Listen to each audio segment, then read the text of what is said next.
हाँ बच्चों, तो स्टार्ट करते हैं। हमने ऑक्टेट रूल देख लिया था, लुईस स्ट्रक्चर देख लिए थे। तो let us see exceptions to octet rule.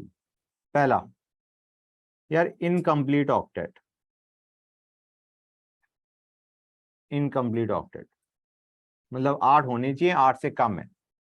Example देखो बच्चों, LiCl, BeCl2, BeH2। What you have to understand is over here कि हमारा नॉर्मली हम क्या मान के चल रहे होते हैं, ये आयनिक है। आयनिक होता तो कोई झंझट ही नहीं पड़ता। Li+Cl minus, Be2+Cl, 2Cl minus. समझ आ रहा है नहीं आ रहा है बच्चों? प्रॉब्लम क्या है, these are covalent, these are not ionic, these are covalent molecules. और अगर तुम कोवलेंट मान के चल रहे हो तो मुझे बताओ BeCl2 या BeH2 में बेरिलियम के पास कितने इलेक्ट्रॉन्स आ गए होंगे वैलेंस शेल में? 2 उसके पास ऑलरेडी होते हैं, 2s2। ठीक है ना गाइस? तो इसके पास 2 इलेक्ट्रॉन्स ऑलरेडी है वैलेंस शेल में। अब अगर ये कोवलेंट बॉन्ड बना रहा है, BeCl2 का स्ट्रक्चर तुम इजीली देख सकते हो, या BeH2 का, this is the structure that you will have. हाँ है ना? अब मुझे बताओ, अगर ये स्ट्रक्चर है तो बेरिलियम के पास वैलेंस शेल में कितने इलेक्ट्रॉन्स आ गए आफ्टर बॉन्डिंग? 2 और आ गए, मतलब 4 हो गए total. So basically it is 4 electron short of octet. हाँ है ना? गुड। तो वही चीज मैं बता रहा हूं तुम्हें, इनकम्प्लीट ऑक्टेट, 4 इलेक्ट्रॉन शॉर्ट है बंदा। समझ आ रहा है नहीं आ रहा है बच्चों? और केस देखते हैं, बेटर फील आएगी। BF3, BCl3, AlCl3, BClCl। Boron के पास कितने इलेक्ट्रॉन होते हैं वैलेंस शेल में बच्चों? अरे नालायक, बेरिलियम नहीं, बोरॉन। 3 3 है, 3 और मिल गए, 6 हो गए। It is 2 electron short. समझ में आ रहा है नहीं आ रहा है बच्चों? It is 2 electron short. Fine guys, ये हमारे हो गए एक एग्जांपल ऑफ कि जिसमें तुम्हारा ड्रॉबैक है बिजली ऑक्टेट रूल का, ऑक्टेट रूल फॉलो नहीं हो रहा। दूसरे पे आते हैं बच्चों, odd electron molecules. Odd electron molecules का मतलब है मॉलिक्यूल में ऑड नंबर ऑफ इलेक्ट्रॉन्स है, या जिनमें ऑड नंबर ऑफ इलेक्ट्रॉन्स होते हैं ना, they are always paramagnetic. Learn it as a fact. Odd electron molecules are always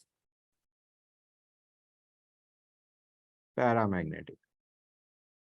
paramagnetic याद है नहीं याद है बच्चों? एटॉमिक स्ट्रक्चर में हमने किया था। जिनमें तुम्हारे पास अनपेयर्ड इलेक्ट्रॉन्स होते हैं, दे आर पैरामैग्नेटिक। हाँ है ना? राइट। एग्जाम्पल तुम्हारे क्या आएंगे? NO, NO2। Do you realise over here बच्चों कि हमारा NO में ऑड नंबर ऑफ इलेक्ट्रॉन्स होंगे, ऑक्सीजन में इवन होते हैं, N में ऑड होते हैं, तो NO ओवरऑल मॉलिक्यूल में ऑड नंबर ऑफ इलेक्ट्रॉन्स होंगे।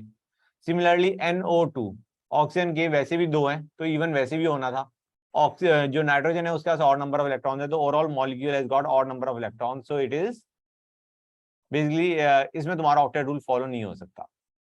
ठीक है ना? And they are always paramagnetic. समझ में आ रहा है नहीं आ रहा है बच्चों? क्लियर है यहां तक? ये नाइट्रिक ऑक्साइड और ये नाइट्रोजन डाइऑक्साइड। एक और एग्जांपल लेते हैं बच्चों, O2-। देखो बेटा, पैरामैग्नेटिक की कुछ प्रॉपर्टीज होती हैं, पैरामैग्नेटिक कंपाउंड्स की कुछ प्रॉपर्टीज होती हैं, जिनमें से एक मेजर प्रॉपर्टी ये होती है, they are weakly attracted in external magnetic field. That is the definition that we have got for paramagnetic. कि जो पैरामैग्नेटिक सब्सटेंसेस होते हैं, जब तुम एक्सटर्नल मैग्नेटिक फील्ड लगाते हो तो they are weakly attracted in that external magnetic field. But how to identify whether a compound is paramagnetic और नॉट? तो उसके लिए हमारे पास एक जर्नल वो हो गया कि it must be having odd number, it must be having unpaired electrons. और ऑड है तो देयर इज अ वेरी, मतलब there is always, you will have unpaired electrons. Odd number of electrons में you will always have unpaired electrons. So जो odd electron molecules हैं, they are always paramagnetic. ठीक है बेटा? क्या odd number of electrons? बेटा उसके अंदर तुम्हारा odd number of electrons है, तो ये मान के चलो odd है, तो जब तुम बढ़ने लगोगे ऑर्बिटल में तुम्हारे पास unpaired electron आके रहेगा। That's the reason. Unpaired electron है तो पैरामैग्नेटिक है।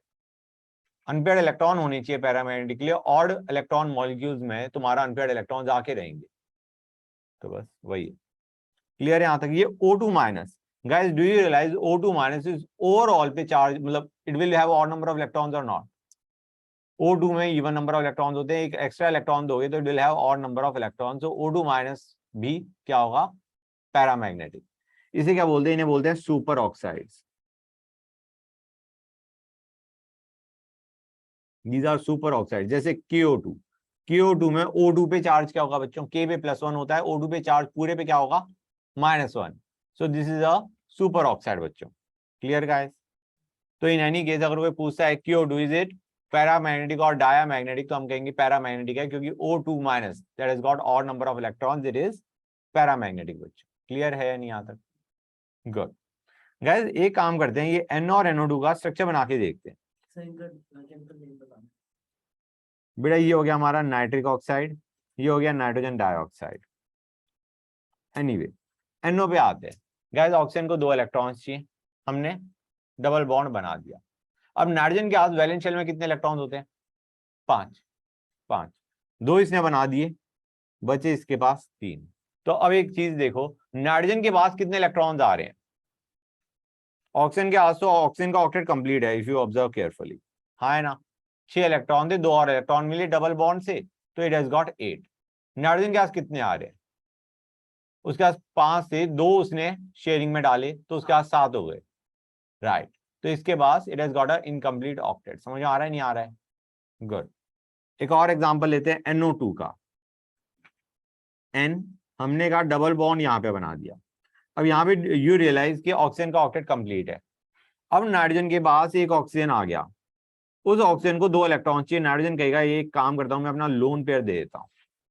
ठीक है बच्चों, this is what you have as a structure of NO2। अगर तुम बना के देखोगे इसे, कोऑर्डिनेट को कोवलेंट बनाओ, तो this is what you have, O-N+। अब बच्चों ध्यान से देखो, यहाँ पे यू कैन अंडरस्टैंड इस ऑक्सीजन का, ऑक्सीजन के पास कितने इलेक्ट्रॉन्स होंगे, इस O- में ऑक्सीजन के पास कितने इलेक्ट्रॉन्स आने वाले, इसका तो ऑक्टेट कंप्लीट है। We are looking at this oxygen.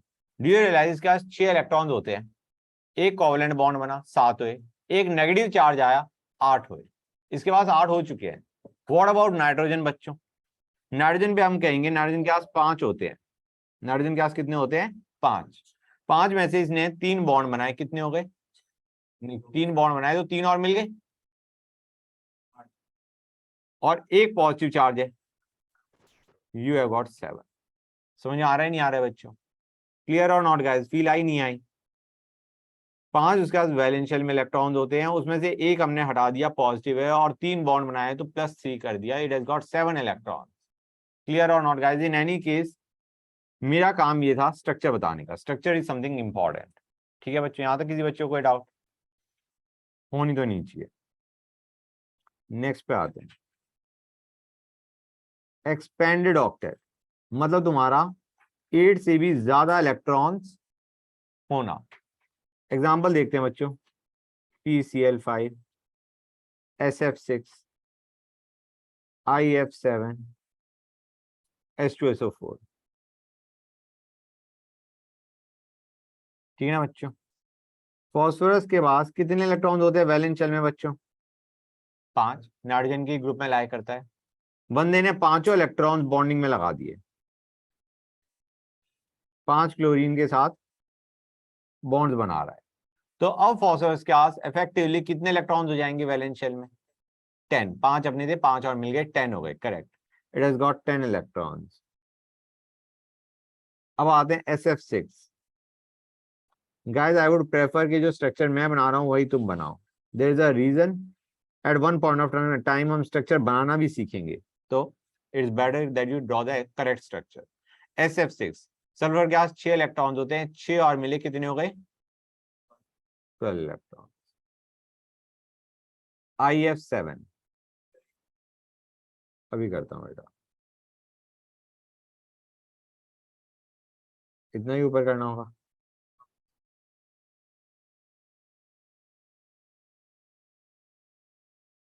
Iodine के पास कितने इलेक्ट्रॉन्स आ जाएंगे,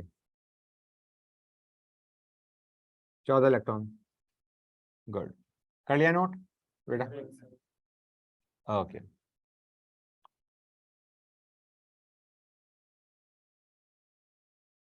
H2SO4 तुमने मेरे ख्याल से स्ट्रक्चर देखा भी था, हाँ है ना, राइट। कर लिया नोट, तो मैं H2SO4 का और बना देता हूँ। सल्फर के पास 6 इलेक्ट्रॉन्स होते हैं। अब इसके पास कितने हो चुके हैं गाइस? 12। 6 बॉन्ड बना दिए उसने, 12 हो गए। क्लियर है गाइस? अब हमने देख लिया यार ऑक्टेट रूल में बहुत सारी एक्सेप्शंस आ गई, तो ऑक्टेट रूल हमारा फेल हो गया।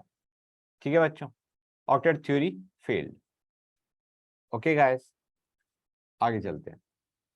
पहले एक काम करते हैं, ड्रॉबैक लिख भी देते हैं। Octet theory drawback. पहली चीज भाई, जो थ्योरी थी it was based on the fact के inert gases are stable, they do not react. बाद में पता चला इनर्ट गैसेस के भी कंपाउंड्स प्रेजेंट है, तो that was one of the major drawbacks. जैसे XeF2, अभी बताता हूँ, XeO3, XeOF4। हम कह रहे हैं जो इनर्ट गैसेस हैं दे do not react, that was the premise, right? कि इनर्ट गैस कॉन्फ़िगरेशन अचीव करना चाहता है, and since inert gases do not react, अब पता चला इनर्ट गैसेस भी रिएक्ट कर रही हैं, इनर्ट गैसेस के कंपाउंड देखे गए। तो आइडिया क्या है, हमें पता चल गया कि ये एक ड्रॉबैक है बेसिकली, कि inert gases are assumed to be stable even they react. So the theory was based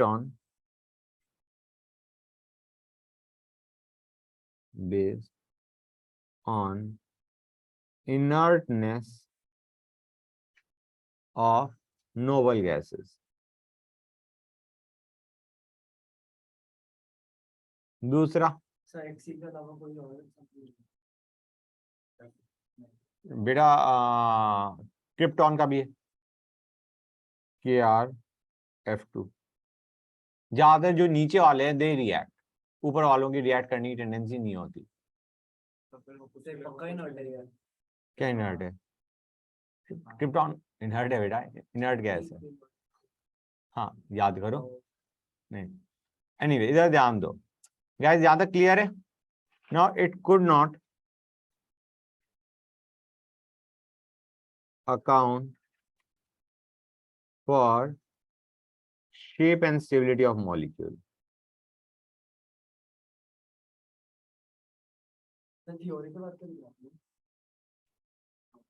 Theory was based, भाई शेप नहीं बता पाया मॉलिक्यूल की है कि शेप क्या होगी मॉलिक्यूल की, तो basically these are the drawbacks. अब बच्चों some terms that you have got to know. We are done with the octet theory. पहला, बॉन्ड एनर्जी पता है क्या होता है बच्चों? It is simple terms, that is the energy released when a bond is formed between two atoms, right? Yeah, it is the energy required to break the bond between two atoms. समझ आ रहा है नहीं आ रहा है बच्चों? Energy released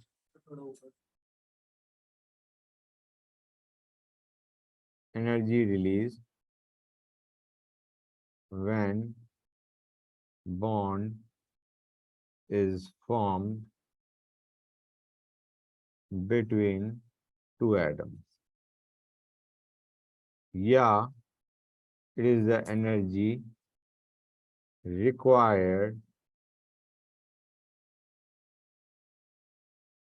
to break bonds between two atoms. जिसको हम क्या बोलते हैं? इसको हम क्या बोलते हैं? बॉन्ड डिसोसिएशन एनर्जी भी बोलते हैं, कि बॉन्ड को डिसोसिएट करने के लिए जो एनर्जी चाहिए।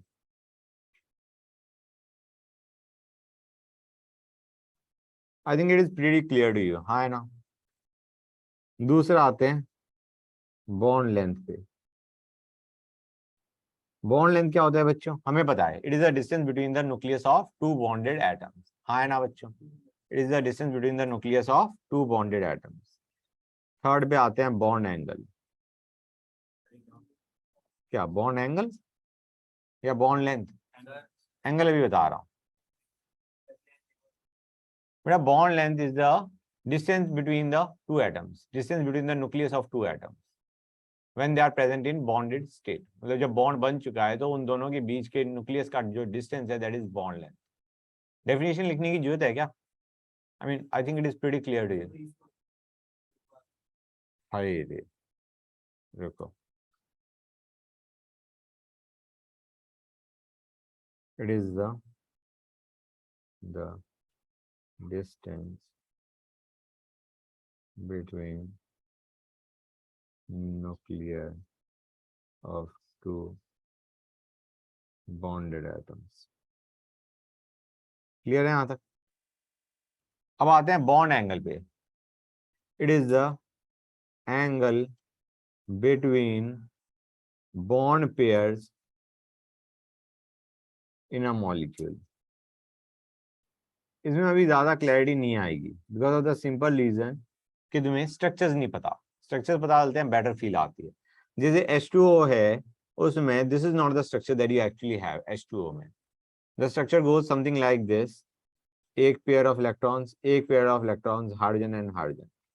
समझ आ रहा है नहीं आ रहा है बच्चों? बेसिकली तुम्हारा ये लोन पेयर है। तुम्हें पता है ऑक्सीजन के पास 6 इलेक्ट्रॉन्स होते हैं, 2 बॉन्ड में इन्वॉल्व हैं, बॉन्ड फॉर्मेशन में इन्वॉल्व है, तो you will have 2 pair left, है ना? तो बस मैंने वही दिखाया है, these are the lone pair, these are the bond pairs. क्या बेटा? This is the angle that I am talking about, bond angle, the angle between the bond pairs in a molecule. इन दोनों के बीच का जो एंगल है that depends, fix होता है। नहीं, हाँ, मतलब एक मॉलिक्यूल के लिए फिक्स होता है, it depends on the molecule given to us. ठीक है, हर एक मॉलिक्यूल के लिए अलग अलग होगा। Fine, good guys, we are done with a lot of things. हमने ऑक्टेट रूल देख लिया, ऑक्टेट रूल के डिसएडवांटेजेस देख लिए, कुछ जर्नल टर्म्स देख ली। Now let us discuss something new which is ionic character in covalent bond. You have already done this. Covalent bond में आयनिक कैरेक्टर का मतलब समझते हो कि हमारा कोवेलेंट बॉन्ड में plus del minus del charge आ जाना। आयनिक बॉन्ड में हमारा क्या होता है? पॉजिटिव नेगेटिव चार्जेस होते हैं। अब अगर कोवेलेंट मॉलिक्यूल में प्लस डेल या माइनस डेल चार्ज आ जाएंगे तो हम कहेंगे it has acquired ionic character. समझ में आ रहा है नहीं आ रहा है? Del is the slight positive and slight negative charge on the atoms. Example लेते हैं, एग्जांपल लेते हैं, क्लैरिटी आएगी। Cl2 है, Cl2 में यू रिमेंबर कि जो हमारा इलेक्ट्रॉन डेंसिटी है that is lying in between the two atoms. हाँ है ना बच्चों? क्लियर और नॉट गाइस? जो तुम्हारी इलेक्ट्रॉन डेंसिटी है that is lying in between the two atoms, directly मतलब बिल्कुल बीच में, कि ये तुम्हारे शेयर्ड पेयर ऑफ इलेक्ट्रॉन है, they are lying directly between the two atoms, किसी साइड में डायरेक्टेड नहीं है। क्यों? क्योंकि दोनों क्लोरीन की पुल करने की टेंडेंसी बराबर होती है, राइट गाइस? तो it has got no ionic character. लेकिन बाई चांस तुम H और Cl को कनेक्ट कर देते हो तो यू डू रिमेंबर क्या होता है? This is what you get, कि जो इलेक्ट्रॉन्स हैं they are pull towards the chlorine. And why? Because chlorine is more electronegative.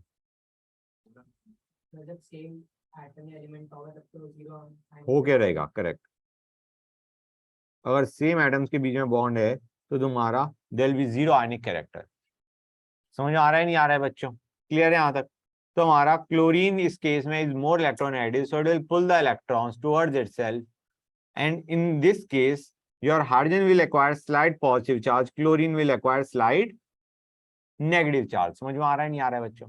Chlorine थोड़ा सा नेगेटिव चार्ज एक्वायर कर लेगा, हाइड्रोजन थोड़ा सा पॉजिटिव चार्ज एक्वायर कर लेगा। यहाँ पे बॉन्ड्स और जो बॉन्ड में जो इलेक्ट्रॉन्स हैं, जो शेयर्ड पेयर ऑफ इलेक्ट्रॉन्स हैं, they are not equally shared between the two atoms.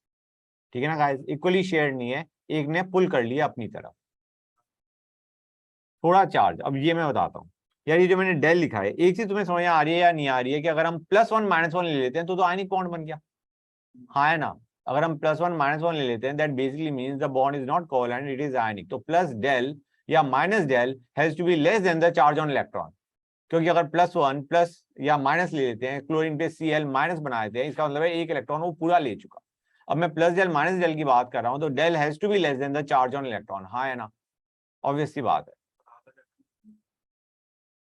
मैं मतलब आधा इलेक्ट्रॉन लेने की बात नहीं कर रहे, हम तो बस टेंडेंसी की बात करें कि इलेक्ट्रॉन्स खींच के दूसरी साइड में चले गए थोड़े। ठीक है ना? तो उसके ऊपर स्लाइड नेगेटिव चार्ज आ गया। That is what you are saying, कि ऐसा तो हम कह नहीं रहे कि उसने इलेक्ट्रॉन आधा लिया, हम तो बस कह रहे हैं कि पुल होके दूसरी तरफ खिंच गए, ठीक है। तो प्लस डेल का मतलब है it has got to be less than charge on electron in case of HCl, in case of HCl। अब तुम ये कह रहे हो कि sir in case of HCl का क्या मतलब हो गया, ये तो हमेशा ही less than charge on electron होना चाहिए। क्या बताओ, ओवरऑल आयनिक होने के लिए +2 -2 चार्ज होना चाहिए। अब अगर वहां पे +1 है तो that will result in covalent character, हाँ है ना बच्चों। मतलब ऐसे देखो, जैसे एग्जांपल समझो, BeO, ये हम कह रहे हैं कोवलेंट है, ये हम कह रहे हैं कोवलेंट मॉलिक्यूल है, इसमें आयनिक कैरेक्टर है। तुम्हें याद होगा हमने BeCl2 में भी क्या कहा था, क्या कहा था बच्चों हमने BeCl2 में, कि तुम्हारा कोवलेंट नेचर होता है, it is covalent molecule, right, it is not ionic, it is covalent. BeCl2, suppose मैं BeO को कोवलेंट कह रहा हूं, यहां पे आयनिक होने के लिए क्या चाहिए बच्चों, अगर ये कंपाउंड प्रॉपर्ली आयनिक होता तो +2 -2 चार्ज होता है ना, +2 -2। अब यहां पे अगर +1 चार्ज आ रहा है तो हम क्या कहेंगे, will say it has got not completely ionic, it is not completely ionic, it is a covalent molecule which has got partial ionic character। समझ में आ रहा है नहीं आ रहा है बच्चों, नहीं समझ आया, फिर से समझाता हूं। BeO हमने लिया, इट इज कोवलेंट मॉलिक्यूल, पहली चीज। अब इसको अगर ये आयनिक कैरेक्टर इसका देखना चाह रहे हैं हम, कि इस कोवलेंट बॉन्ड में कितना आयनिक कैरेक्टर है, हम कहेंगे अगर +2 चार्ज होता पूरा तो it would have been completely ionic. Clear है यहां तक। हम कह रहे हैं यार +2 -2 चार्ज नहीं है, से +1 -1 है, तो हम कहेंगे इसमें आयनिक कैरेक्टर कितना है, रिलेटिवली कम है, कंप्लीटली आयनिक नहीं है। समझ आया नहीं आया। तो मतलब यहाँ पे जरूरी नहीं है कि प्लस डेल हमेशा is less than the charge on electron, यहाँ पे plus del could be even 1, ठीक है ना बच्चों, इट डिपेंड्स। आइडिया इसके कंप्लीटली आयनिक होने के लिए जो चार्ज चाहिए उससे कम चार्ज होगा, इतना तुम समझ सकते हो, नहीं तो हम उस बॉन्ड को कोवलेंट ना कह के क्या बोल देते, आयनिक। क्लियर है यहां तक, गुड। एनीवे डेल के बारे में इतनी ज्यादा डिटेल में हमें बात करने की जो थी नहीं, ये गॉट द जनरल आइडिया, हाँ है ना, कि slight positive slight negative charges आ गए।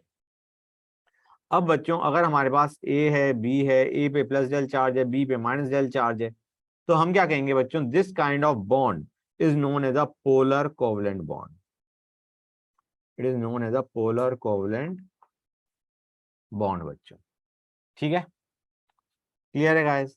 और ये जो plus del minus del charges बन रहे हैं, बेसिकली इसी स्ट्रक्चर को हम क्या बोलते हैं, we have got a dipole.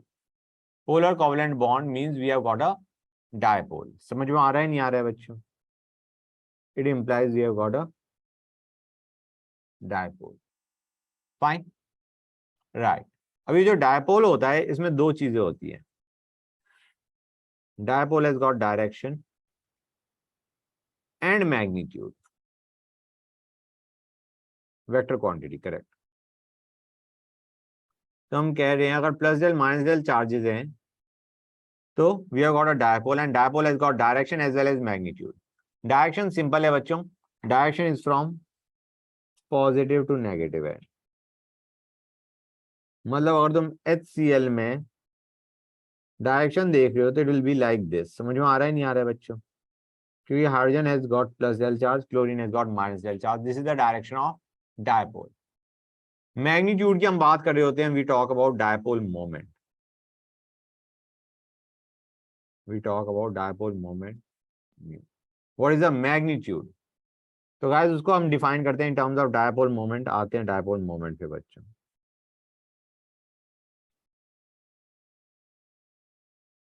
It is defined as a charge into distance separating the charges. हाँ बेटा बोलो, mu, mu is like this, ठीक है guys, that is the charge on the atoms into distance between the charges। समझ में आ रहा है नहीं आ रहा है बच्चों, distance between the atoms and the charge on the atoms बच्चों, clear or not guys, clear है यहाँ तक।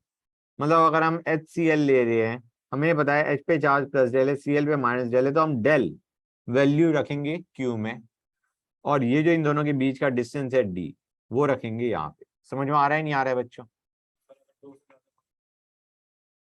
हाँ बेटा, मतलब दो से ज्यादा एटम्स होंगे मॉलिक्यूल, हाँ, हर एक बॉन्ड का अलग अलग डायपोल मूवमेंट आएगा। हर एक कोवेलेंट बॉन्ड का अलग अलग डायपोल मोमेंट आएगा, राइट। चार्ज पास तो नहीं जा रहा बाय एनी चांस में, ओके।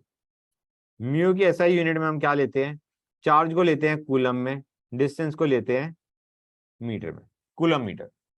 गाइस तुम्हें पता है कूलम में what is the charge on electron, है ना बच्चों, 1.6 इंटू 10⁻⁹। डिस्टेंस हमें दे रखा होगा क्वेश्चन में। You can always calculate the dipole moment in coulomb metre. Important चीज क्या है, although it is the SI unit, it is not famous. Famous है इसकी CGS unit which is debye. CGS unit is more famous इसकी, which is डेबई।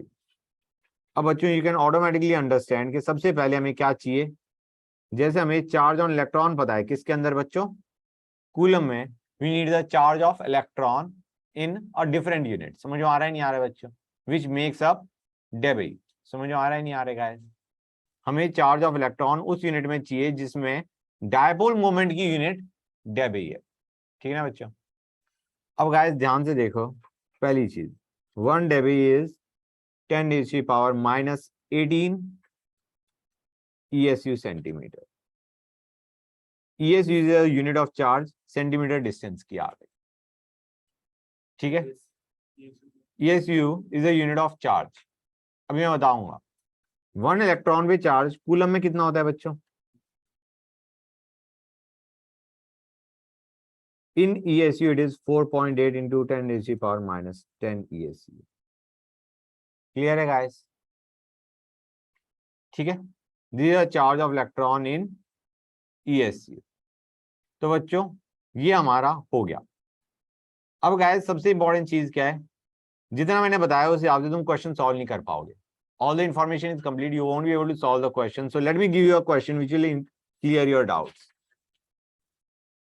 कर लो note. हमें दे रखा है in HCl charge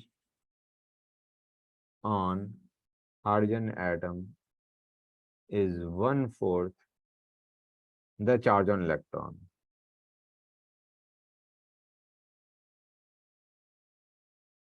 Distance between H and Cl is 2 angstrom. Find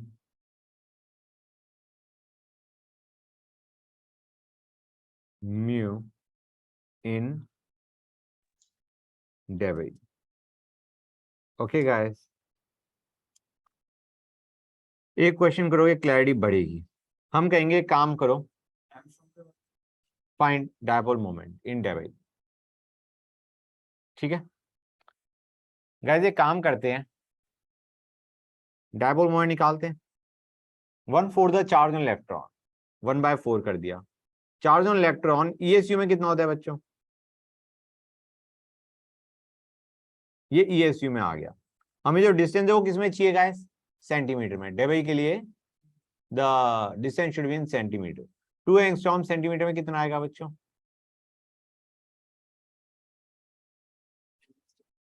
8। Metre में 10⁻⁻10 आता है, यू रिमेंबर दैट, एंगस्ट्रॉम में हमने किया था, है ना बच्चों। तो गाइस ये हमारा it will be 2 into 10⁻⁸ centimetre, है ना guys. Now do you realize यहाँ पे 10⁻⁻10 है, यहाँ पे 10⁻⁸ है, 10⁻18 ESU सेंटीमीटर देगा। मतलब डू यू रियलाइज ये टर्म और ये टर्म और हमारा ESU centimetre, this will give us nothing but debye, है ना बच्चों। अब मैं इसे ESU सेंटीमीटर लिख देता हूँ ना, मतलब ये वैल्यू हमें क्या दे रहा है, डेबी। क्लियर और नॉट गाइस। इसको मैं काम करता हूँ, सॉल्व कर देता हूँ, फिर कन्वीनियंट रहेगा। ये कितना आ जाएगा, 1.2 into 2 which is 2.4 into 10⁻⁻18 ESU centimetre. ये चीज समझ में आई नहीं आई, क्लियर है यहाँ तक बेटा। Charge is 1/4 the charge on electron, तो this is the charge on H और Cl। H पे पॉजिटिव होगा, Cl पे नेगेटिव होगा। दिस इज द चार्ज बच्चों, Q into D gives us dipole moment. अब समझ आया नहीं आया, H या Cl डजंट मैटर, जितना वो H पे पॉजिटिव होगा उतना Cl पे नेगेटिव होगा। Correct, that's correct, good. जितना तुम्हारा H पे पॉजिटिव उतना Cl पे नेगेटिव, हम तो मैग्नीट्यूड उठा रहे हैं, ठीक है, गुड। तो ये हमारा क्या आ गया बेसिकली, और चार्ज, ये हमारा आ गया डिस्टेंस, ये हमारा आ गया dipole moment in ESU centimetre. हमें चाहिए डेबई में, 1 डेबई इज 10⁻18 ESU सेंटीमीटर, तो basically it is going to be 2.4 debye. हाँ है ना, बोलो guys, good, we are done. एक और क्वेश्चन ले गाइस।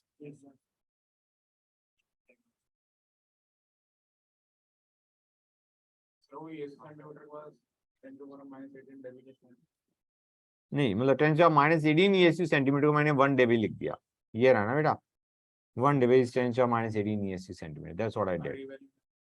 हाँ बेटा,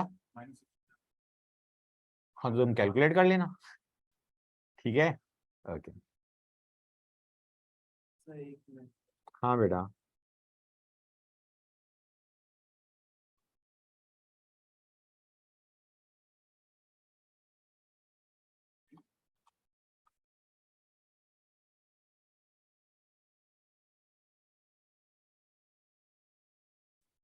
निकालने के लिए charge on electron times distance करना है बस। हाँ मतलब चार्ज ऑन इलेक्ट्रॉन का टाइम्स चाहिए, मतलब जो भी उसने क्यू दे रखा है वो क्यू की वैल्यू चाहिए, क्यू ने in terms of charge on electron दे रखा है 1/3 charge on electron, distance is 2 angstrom, again find dipole moment. हाँ बताओ बच्चों, नेक्स्ट क्वेश्चन करके बताओ। हाँ बेटा बोलो, किस पे charge,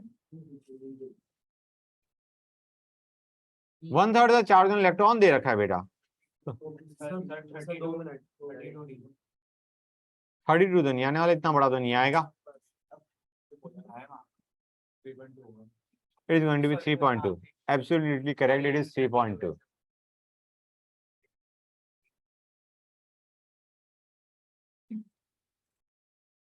Okay guys, Shanti.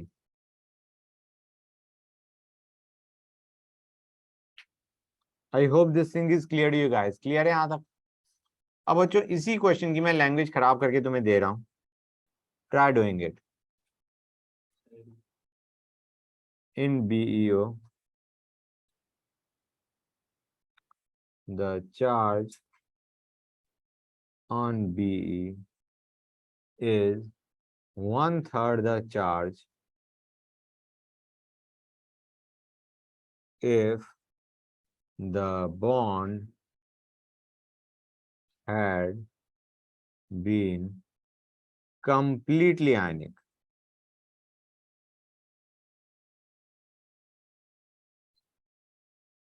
Distance is given to us as again same 2 angstrom. Find dipole moment. Karo guys, do this question. It is 1/3 the charge if the bond had been completely ionic. Come on guys, question बहुत आसान है, सिर्फ language खराब करिए और कुछ भी नहीं किया है। तो आपने कहा था मैं वही क्वेश्चन था लैंग्वेज में लेके रहता हूँ, उसी टाइप का question, not exactly the same question, उसी टाइप का क्वेश्चन। तो थोड़ा ऊपर करते हैं। ये लो बेटा, बच्चा ऐसे मैं तो क्वेश्चन नोट करने पे लग गया, सॉल्व करने पे ध्यान दो बच्चों, बाकी बच्चे come on. No dude seriously,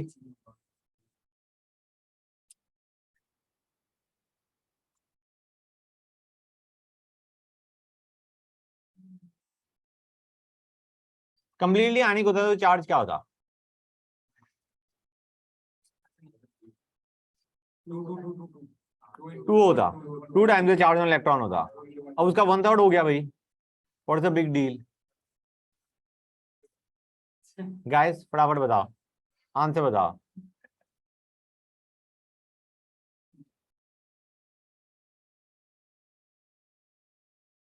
So completely ionic होने पे 2 के साथ 6.4 कंप्लीटली आयनिक होता है बी पे +2 होता है, ओ पे -2 होता है, हाँ है ना? हाँ 6.4 is going to be your answer, correct.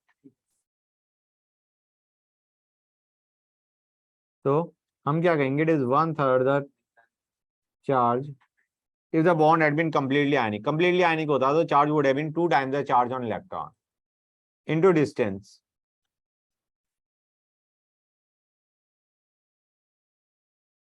इसको हम E की वैल्यू किस में डालेंगे गाइस? ESU में।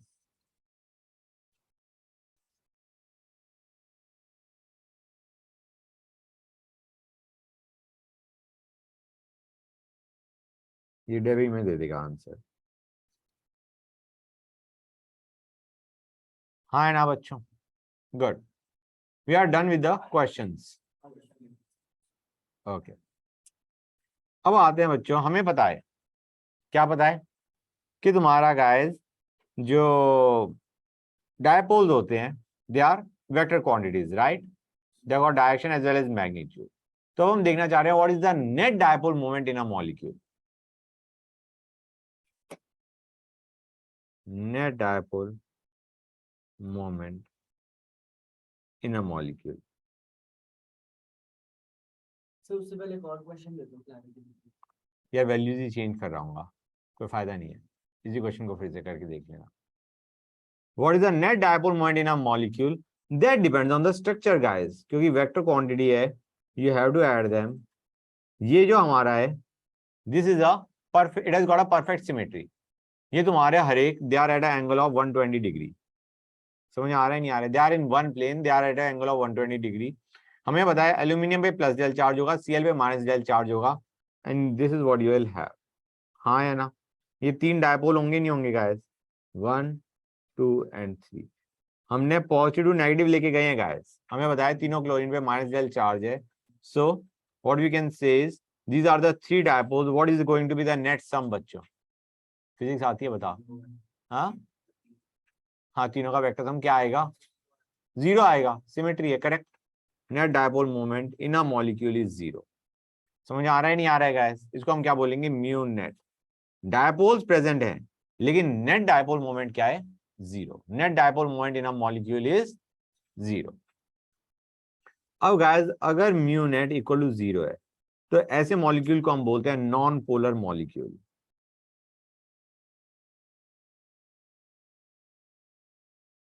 और अगर हमारा mu net not equal to 0 है तो we call it a polar molecule.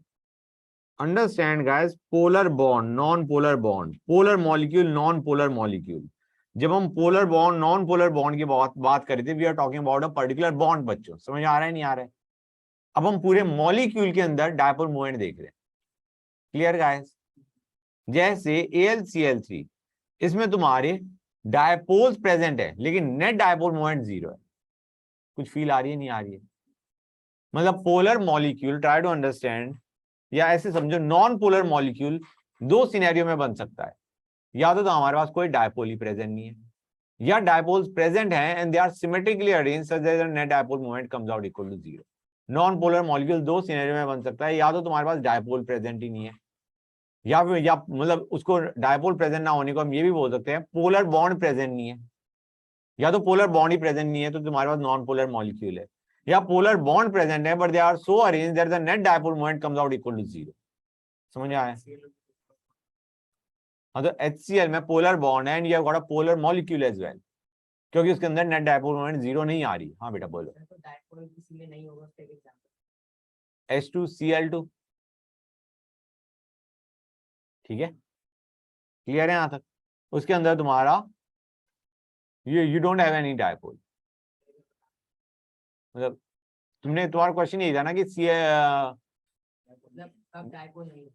बेटे जब तुम्हारे पास दोनों एटम्स की सेम इलेक्ट्रोनेगेटिविटी है या ऑलमोस्ट सेम इलेक्ट्रोनेगेटिविटी है, बहुत कम, जैसे CH4 है, उसको भी हम नॉन पोलर मॉलिक्यूल उठा लेते हैं, कार्बन और हाइड्रोजन की इलेक्ट्रोनेगेटिविटी को हम लगभग सेम करके कह देते हैं कि पुल करने की टेंडेंसी ना कार्बन की है ना हाइड्रोजन की है, तो CH4 is also considered a non polar molecule. याद अलग है, उसमें सिमेट्री भी होती है, but in any case it is a non polar molecule. हम नहीं मान के चल रहे थे कार्बन हाइड्रोजन में कुछ खास इलेक्ट्रोनेगेटिविटी डिफरेंस है। बेस्ट एग्जांपल तो यही हो गया कि तुम Cl2 ले लो, कि तुमने सेम एटम ले लिए, सेम एटम लोगे तो नेचुरली तुम्हारा डायपोल प्रेजेंट होगा ही नहीं, या फिर जिनकी इलेक्ट्रोनेगेटिविटी ऑलमोस्ट सेम है, जैसे कार्बन और हाइड्रोजन हमने केस ले, समझ गए गाइस? एनीवे, तो let us see non polar molecule. Non polar molecule दो केस में हो सकता है, either no polar bond, polar bond ही नहीं है, या polar bonds are symmetrically arranged.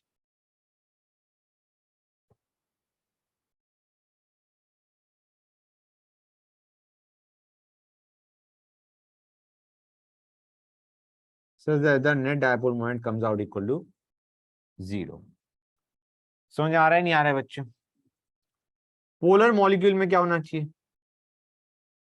पहली चीज, कम से कम एक पोलर बॉन्ड होना चाहिए, हाँ है ना?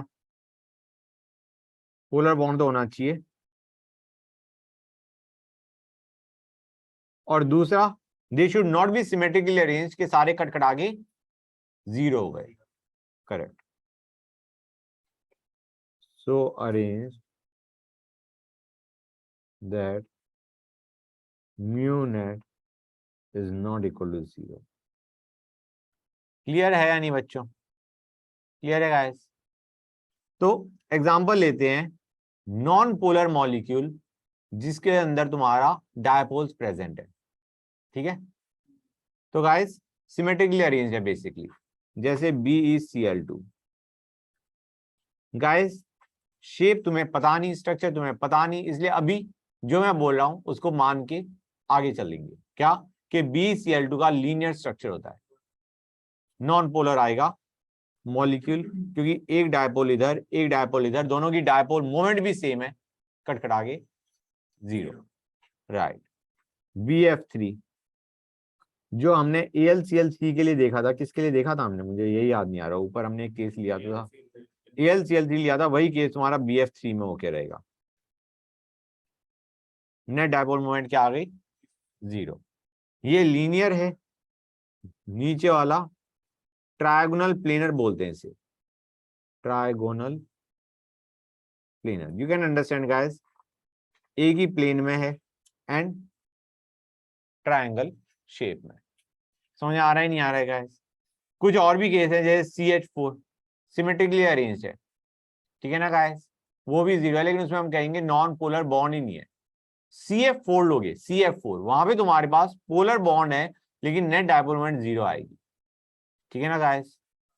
जैसे CH4 को अगर तुम लेते हो, पहली चीज you might not be able to exactly visualise कि ये टेट्राहेड्रल स्ट्रक्चर क्या होता है।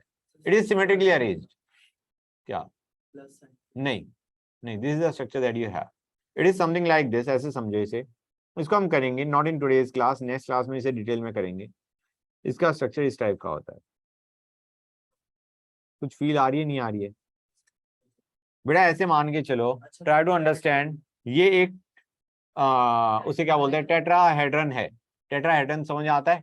पिरामिड शेप, पिरामिड शेप है और एक एज ऊपर की तरफ है, इस शेप को बोलते हैं टेट्राहेड्रल शेप।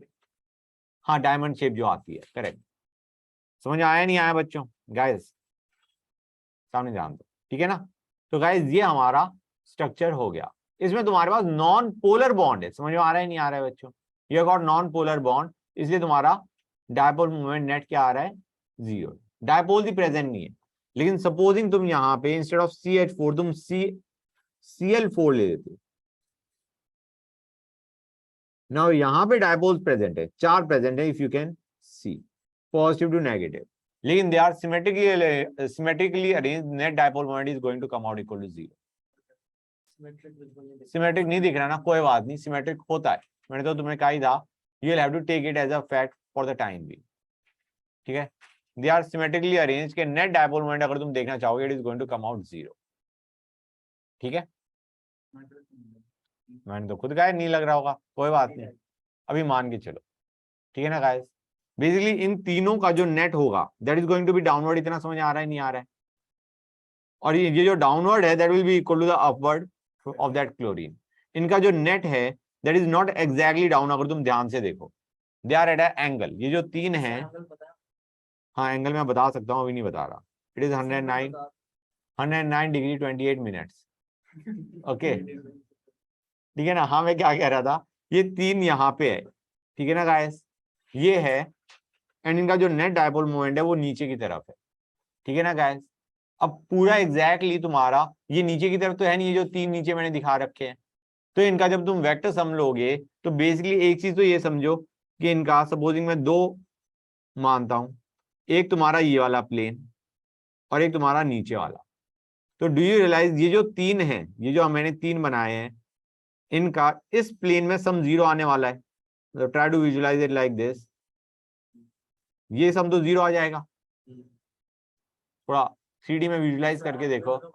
120 है, परफेक्ट 120 है। अगर तुम वहां से देखो, मतलब ऊपर से देखोगे, you will realise they are symmetric. तो ये तो कट गया हमारा। अब आते हैं नीचे की डायरेक्शन में। नीचे की डायरेक्शन में जो भी एडअप होगा that will be equal to जो ऊपर की तरफ है, and it is going to come out equal to zero. Perfect symmetric structure है, इसलिए you will have to learn it as a fact. मैंने एक जनरल आइडिया बता दिया कि तुम्हारा इस प्लेन में तुम्हारा वेक्टर सम जीरो आ रहा है, और इधर ये इन तीन का सम इज इक्वल टू इसके ऊपर वाले का सम। याद करने का यार, इतनी मेहनत क्यों कर रहे हैं, ठीक है। फाइन गाइस, क्लियर है यहां तक? ओके, अब आते हैं uses of dipole moment. Dipole moment से हम क्या क्या कर सकते हैं। पहला गाइस, हमें ये पता चल जाएगा whether we have got a polar molecule और नॉट, हाँ है ना। अब पोलर मॉलिक्यूल की जो इंपॉर्टेंट कैरेक्टरिस्टिक है वो ये है कि polar molecule dissolves in water. Water is also polar. समझ में आ रहा है नहीं आ रहा है बच्चों? वाटर पोलर है, तो polar molecules dissolve in water. Polar basically ये काम करते हैं, इसको ऐसे लिखते हैं, सॉल्युबिलिटी। सॉल्युबिलिटी पता लगाने के काम आता है कि हमारे, ऐसे समझो गाइस, हमारे polar molecules they dissolve in water. या ऐसे मान के चलो, एक और एग्जांपल लेते हैं, rather than looking in terms of polar molecules को हम वाटर में डिसॉल्व कर रहे हैं, ऐसे देखो वाटर खुद पोलर है, हाँ है ना, राइट। तो मैं कहूंगा आयनिक कंपाउंड्स हैं, इनको क्या कह सकते हो, एक तरीके एक्सट्रीम पोलर, हाँ है ना बच्चों। पोलैरिटी इतनी ज्यादा होगी कि instead of covalent they are ionic, right. तो हम क्या कहेंगे, जो आयनिक कंपाउंड है they dissolve in water, they dissolve in polar solvents, they dissolve in polar solvents such as water. Idea क्या है, लाइक डिसॉल्व्स लाइक, ठीक है ना बच्चों। तुम इसे एक तरीके कह सकते हो, दिस इज एक्सट्रीम पोलर, तो polar dissolves in polar, non polar dissolves in non polar. समझ में आ रहा है नहीं आ रहा है बच्चों? They dissolve in polar solvents and they do not dissolve in non polar solvents. देखा गया है बेटा, केमिस्ट्री है भाई, that's chemistry for you. Idea क्या है बच्चों, ऐसे समझो, अगर तुम्हारा सॉल्यूट और सॉल्वेंट के बीच में इंटरेक्शन होगी तो तुम्हारी सॉल्युबिलिटी होगी, और इंटरेक्शन हो सकती है। से तुम्हारा ऐसे देखो, NaCl हमने लिया, Na प्लस Cl माइनस, ये जो Cl माइनस है हमें पता है H2O हमने ले रखा है, H पे प्लस जेल चार्ज होता है, O पे माइनस जेल होता है, ये हमें पता है नहीं पता है, ऑक्सीजन बीइंग मोर इलेक्ट्रोनेगेटिव। तो गाइस इंपॉर्टेंट चीज क्या है, there is kind of interaction between Cl minus and H of water. इस टाइप की इंटरेक्शन हो जाती है, इंटरेक्शन होगी तो सॉल्युबिलिटी होगी, इंटरेक्शन नहीं होगी there will be no solubility. समझ में आ रहा है नहीं आ रहा है guys? Try to understand it. जब तुम्हारा सॉल्यूट और सॉल्वेंट के बीच में इंटरेक्शन होती है तब तुम्हारी that substance is soluble in the other. हम कहेंगे पोलर मॉलिक्यूल तुम्हारा पोलर सॉल्वेंट के अंदर डिसॉल्व होता है, क्यों? क्योंकि these kind of interactions take place between them. Non polar के अंदर नहीं होगा, क्योंकि एक पे प्लस जेल है, दूसरे वाले पे न्यूट्रल है, वो किसी पे चार्ज ही नहीं है, तो there is no kind of interaction. No interaction means no solubility. समझ में आया नहीं आया गाइस? ये Cl माइनस है, Na+ किससे सराउंड हो जाएगा? Oxygen end of water molecule.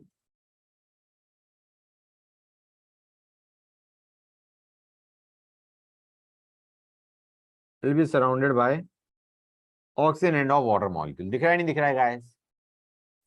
ये वही है, ये हम किसकी बात कर रहे हैं? ये हम हाइड्रेशन की बात कर रहे हैं, जिसका क्वेश्चन हमने पीरियोडिक में पढ़ा था। हाइड्रेटेड साइज तुम्हें याद आ रहा है नहीं याद आ रहा है बच्चों? Li+ और Na+ में हाइड्रेटेड साइज किसका बड़ा होता है? Cl कहाँ गया मतलब? NaCl, when you put it in water, it breaks into ions, Na+ and Cl-, and they are individually hydrated. ठीक है, तुम्हें याद आ रहा है नहीं याद आ रहा है? Li+ और Na+ में साइज किसका बड़ा होता था? हाइड्रेटेड साइज Li का, क्योंकि उसके अंदर ज्यादा सराउंड कर रहे हैं। ठीक है ना बच्चों? हाँ, correct. So this is what you have. Anyway, मेरा काम ये था बताने का कि सॉल्युबिलिटी तुम्हारा पोलर सॉल्वेंट्स में तुम्हारे पोलर मॉलिक्यूल डिसॉल्व होते हैं। पोलर मॉलिक्यूल या let us say ionic compound would be better.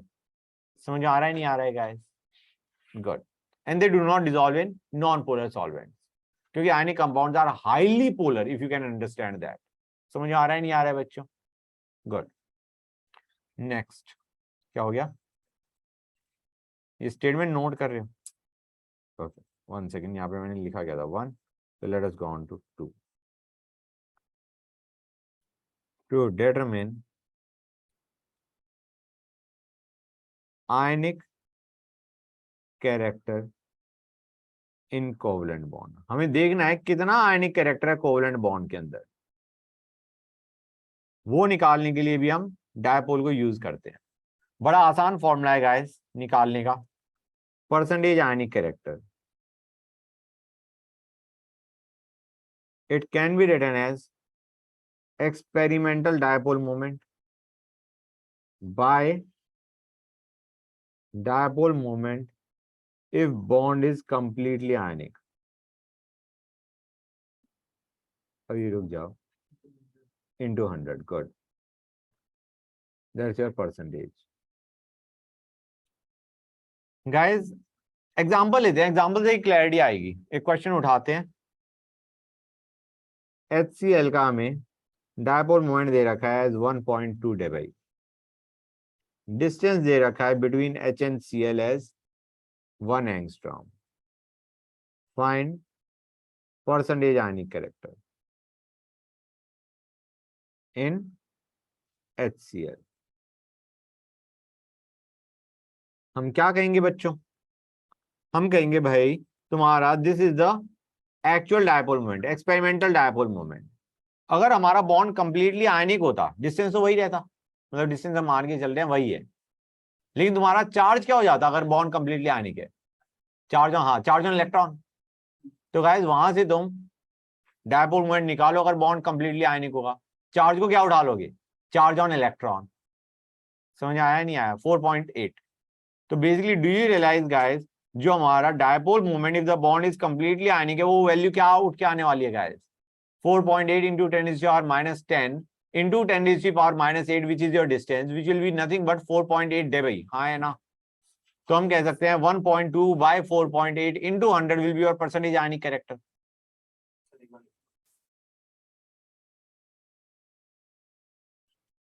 Percentage ionic character is equal to actual dipole moment by dipole moment, which would be if the bond is completely ionic, into 100. That is going to give us 25% as the percentage ionic character। बच्चों clear और not guys? बताओ भाई, समझ में आया नहीं आया? Okay,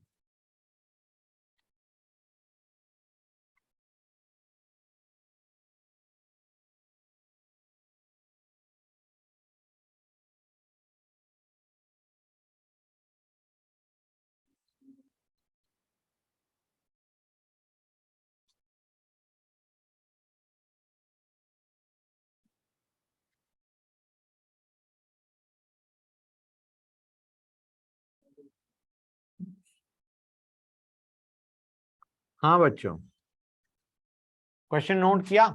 एक बार सब दूसरा कर दो, दूसरा नंबर।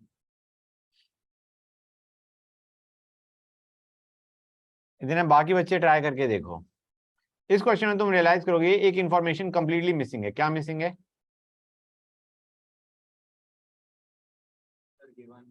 So एक बार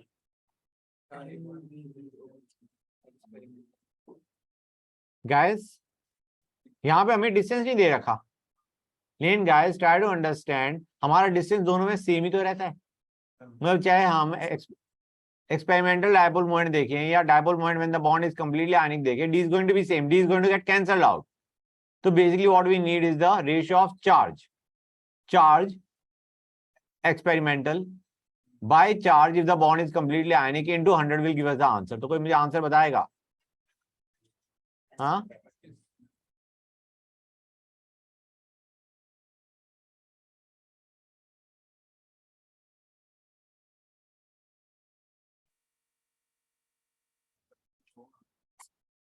फिर देख करो कंपाउंड को, देखो कंपाउंड देखोगे समझ जाओगे गलती कहाँ कर रहे हो।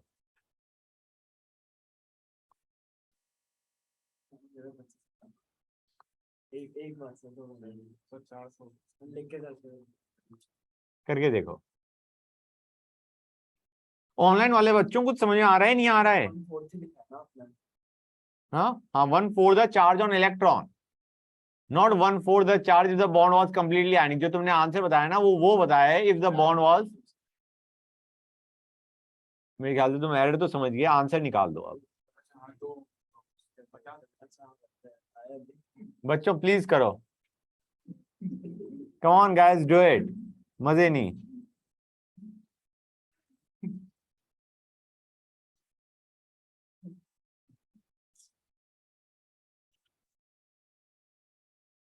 ऑनलाइन वाले बच्चों को आंसर देना चाहेगा?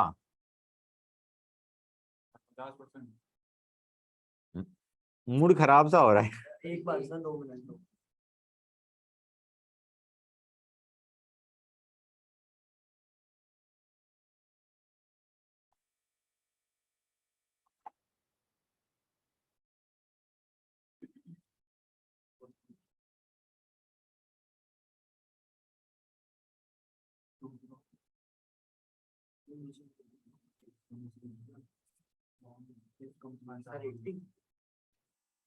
भाई गजब बच्चे। सर 100 बाय हाँ 100 बाय हद है बच्चों की। क्लियर है गाइस? ध्यान से देखो बच्चों।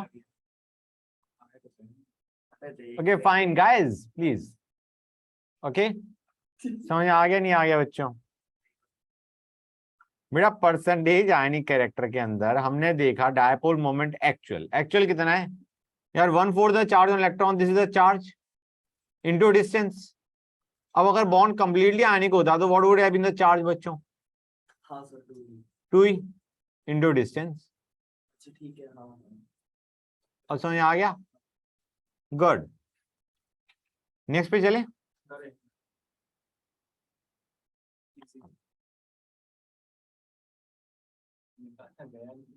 ओके फाइन, ओके थोड़ा ओके फाइन। नेक्स्ट आते हैं, it is also use to provide the shapes of molecule. हाँ हम कहेंगे यार ये शेप ऑफ मॉलिक्यूल कैसे हम प्रोवाइड कर पाते हैं? भाई अगर नेट डायपोल मोमेंट 0 आ रहा है तो हमें इतना तो पता चल जाएगा ना, सिमेट्रिकली अरेंज करना है। That's what we mean. समझ आ रहा है नहीं आ रहा है बच्चों? कि अगर म्यू नेट इक्वल टू 0 है दैट बेसिकली मींस, और हमें ये भी बताया कि डायपोल्स प्रेजेंट है, तो वी कैन ऑटोमेटिकली अंडरस्टैंड कि हमें सिमेट्रिक स्ट्रक्चर चाहिए। तो that is how we can provide the shape of molecules. हाँ नहीं पता चलेगा ऑब्वियसली। अब बच्चों एक काम की चीज, HCl, HF, HBr, HI, dipole moment किसकी ज्यादा होगी बच्चों?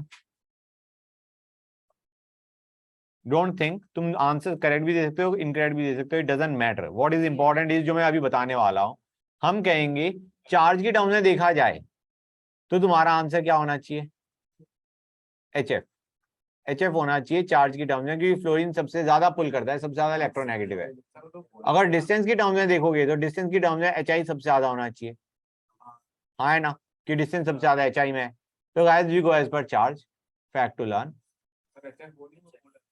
हाँ पोलर नहीं सारी पोलर है, हम तो डायपोल मोमेंट का ऑर्डर देख रहे हैं। डायपोल मोमेंट सबसे ज्यादा किसमें है? HF में।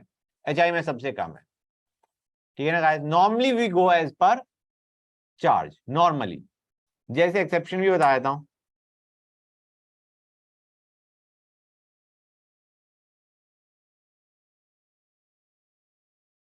स्टैंडर्ड हमारा चार्ज ही होता है। तो सर CL और VR में कैसे पता करेंगे? चार्ज बेटा, क्लोरीन में ज्यादा चार्ज आएगा क्योंकि it is more electronegative, bromine में और कम, आयोडीन में और कम। एक्सेप्शन गाइस, CH3Cl की dipole moment is more then CH3F, more than CH3Br, more than CH3I। Star कहाँ है बेटा? ये R कहाँ लिख दिया मैंने? CH3R के पास CH3। ये F है बेटा, ये F है। ये जरा ध्यान दो बच्चों, यहाँ पे बेसिकली चार्ज इनटू डिस्टेंस का product becomes more as compare to CH3F। समझ में आया नहीं आया बच्चों? CH3Cl में तुम्हारा चार्ज इनटू डिस्टेंस का product becomes more than in CH3F। Fact to learn है, और कुछ नहीं कर सकते तुम। बेंजीन किसी ने देखा है? कोई बात नहीं, मत देखो, कोई बड़ी बात नहीं है। हाँ सर देखा है हाँ सर ना तेरा हम्म। नाम नहीं, ज्यादातर बच्चों ने नहीं करा होगा। इन एनी केस इधर ध्यान दो, something you don't know right now. ये बहुत बड़ी समस्या होती है guys. There are lot of things that you don't know and will be discussing them just the same. ये हमारे पास है, ठीक है ना बच्चों। पहली चीज, ये जो मैंने कॉर्नर दिखा रखे हैं ना, they represent carbon atoms for those of you who don't know this thing. ये सारे कार्बन एटम है। अब गाइस यहाँ पे हमारे पास 3 स्ट्रक्चर है, इसे बोलते हैं ortho structure, represented as O। ये है मेटा स्ट्रक्चर M, ये है para structure P। Dipole moment सबसे ज्यादा किसमें होगी गाइस? कार्बन हाइड्रोजन का हम डायपोल नहीं मानते, यहाँ पे हाइड्रोजन भी अटैच है, यहाँ पे यहाँ पे यहाँ पे यहाँ पे, ठीक है ना। एक बार अब हम क्या करेंगे, will be mostly looking at carbon Cl bond which is सब पोलर। वाले का सबसे ज्यादा इसका होगा, बिकॉज इफ यू लुक तो यहाँ पे वेक्टर सम करोगे सबसे ज्यादा आएगा, यहाँ पे वेक्टर सम रिलेटिवली कम आएगा, यहाँ पे डायपोल मूवमेंट 0 आएगा। सो this is the order that you get for dipole movement. बच्चों, किसी बच्चे को डाउट यहां तक बोलो गाइस? CL में नहीं आता था बेंजीन हाँ तो बेंजीन मैंने एग्जैक्टली बनाया नहीं, ये बेंजीन है, उसमें मैंने क्लोरीन भी दे मारे, ठीक है। ओके, लेट अस, हाँ C6H6। एनीवे स्टार्ट करते हैं। Leave it guys, covalent character in ionic bond. हम दूसरी चीज पे आ गए। अभी हमने क्या पढ़ा था बच्चों? कोवेलेंट बॉन्ड में ionic character, right, due to electronegativity difference. क्योंकि हमारा कोवेलेंट मॉलिक्यूल है और उसमें आयनिक कैरेक्टर आ गया क्योंकि एक बंदे ने इलेक्ट्रॉन ज्यादा पुल कर लिए। अब हम देख रहे हैं आयनिक बॉन्ड के अंदर कोवेलेंट कैरेक्टर। एग्जांपल लेते हैं guys, let us talk about LiCl। ठीक है बच्चों, LiCl की बात करते हैं। इसमें कोवेलेंट कैरेक्टर इतना ज्यादा होता है कि हम इसे कोवेलेंट मॉलिक्यूल बना देते हैं। समझ आ रहा है नहीं आ रहा है बच्चों? कैसे होता है उसको समझो गाइस। LiCl में हमारे पास Li प्लस है, Cl माइनस है, राइट, मतलब क्लियर है गाइस। हम कहेंगे Cl का साइज बड़ा है, Li का साइज छोटा है। फाइन, Li प्लस का साइज छोटा है, Cl माइनस का साइज बड़ा है। इलेक्ट्रॉन ट्रांसफर हो चुके हैं, Li ने अपना इलेक्ट्रॉन क्लोरीन को दे दिया, Li प्लस बन गया, Cl माइनस बन गया। अब Li ने कहा यार मेरा बहुत छोटा साइज है, ठीक है ना, तो मेरी पुल करने की टेंडेंसी बहुत ज्यादा है, स्मॉल साइज है, मेरी पुल करने की टेंडेंसी ज्यादा है। वो पूरे Cl माइनस के इलेक्ट्रॉन क्लाउड को अपनी तरफ खींचने की कोशिश करेगा, making the structure something like this. Hold on, this is the kind of structure that you get. उसने पूरे इलेक्ट्रॉन क्लाउड को अपनी तरफ CL की जाती है, तभी तो वो इलेक्ट्रॉन ले गया। उसके बाद है दे दिया। अरे यार डायग्राम, एक मिनट रुक जाओ।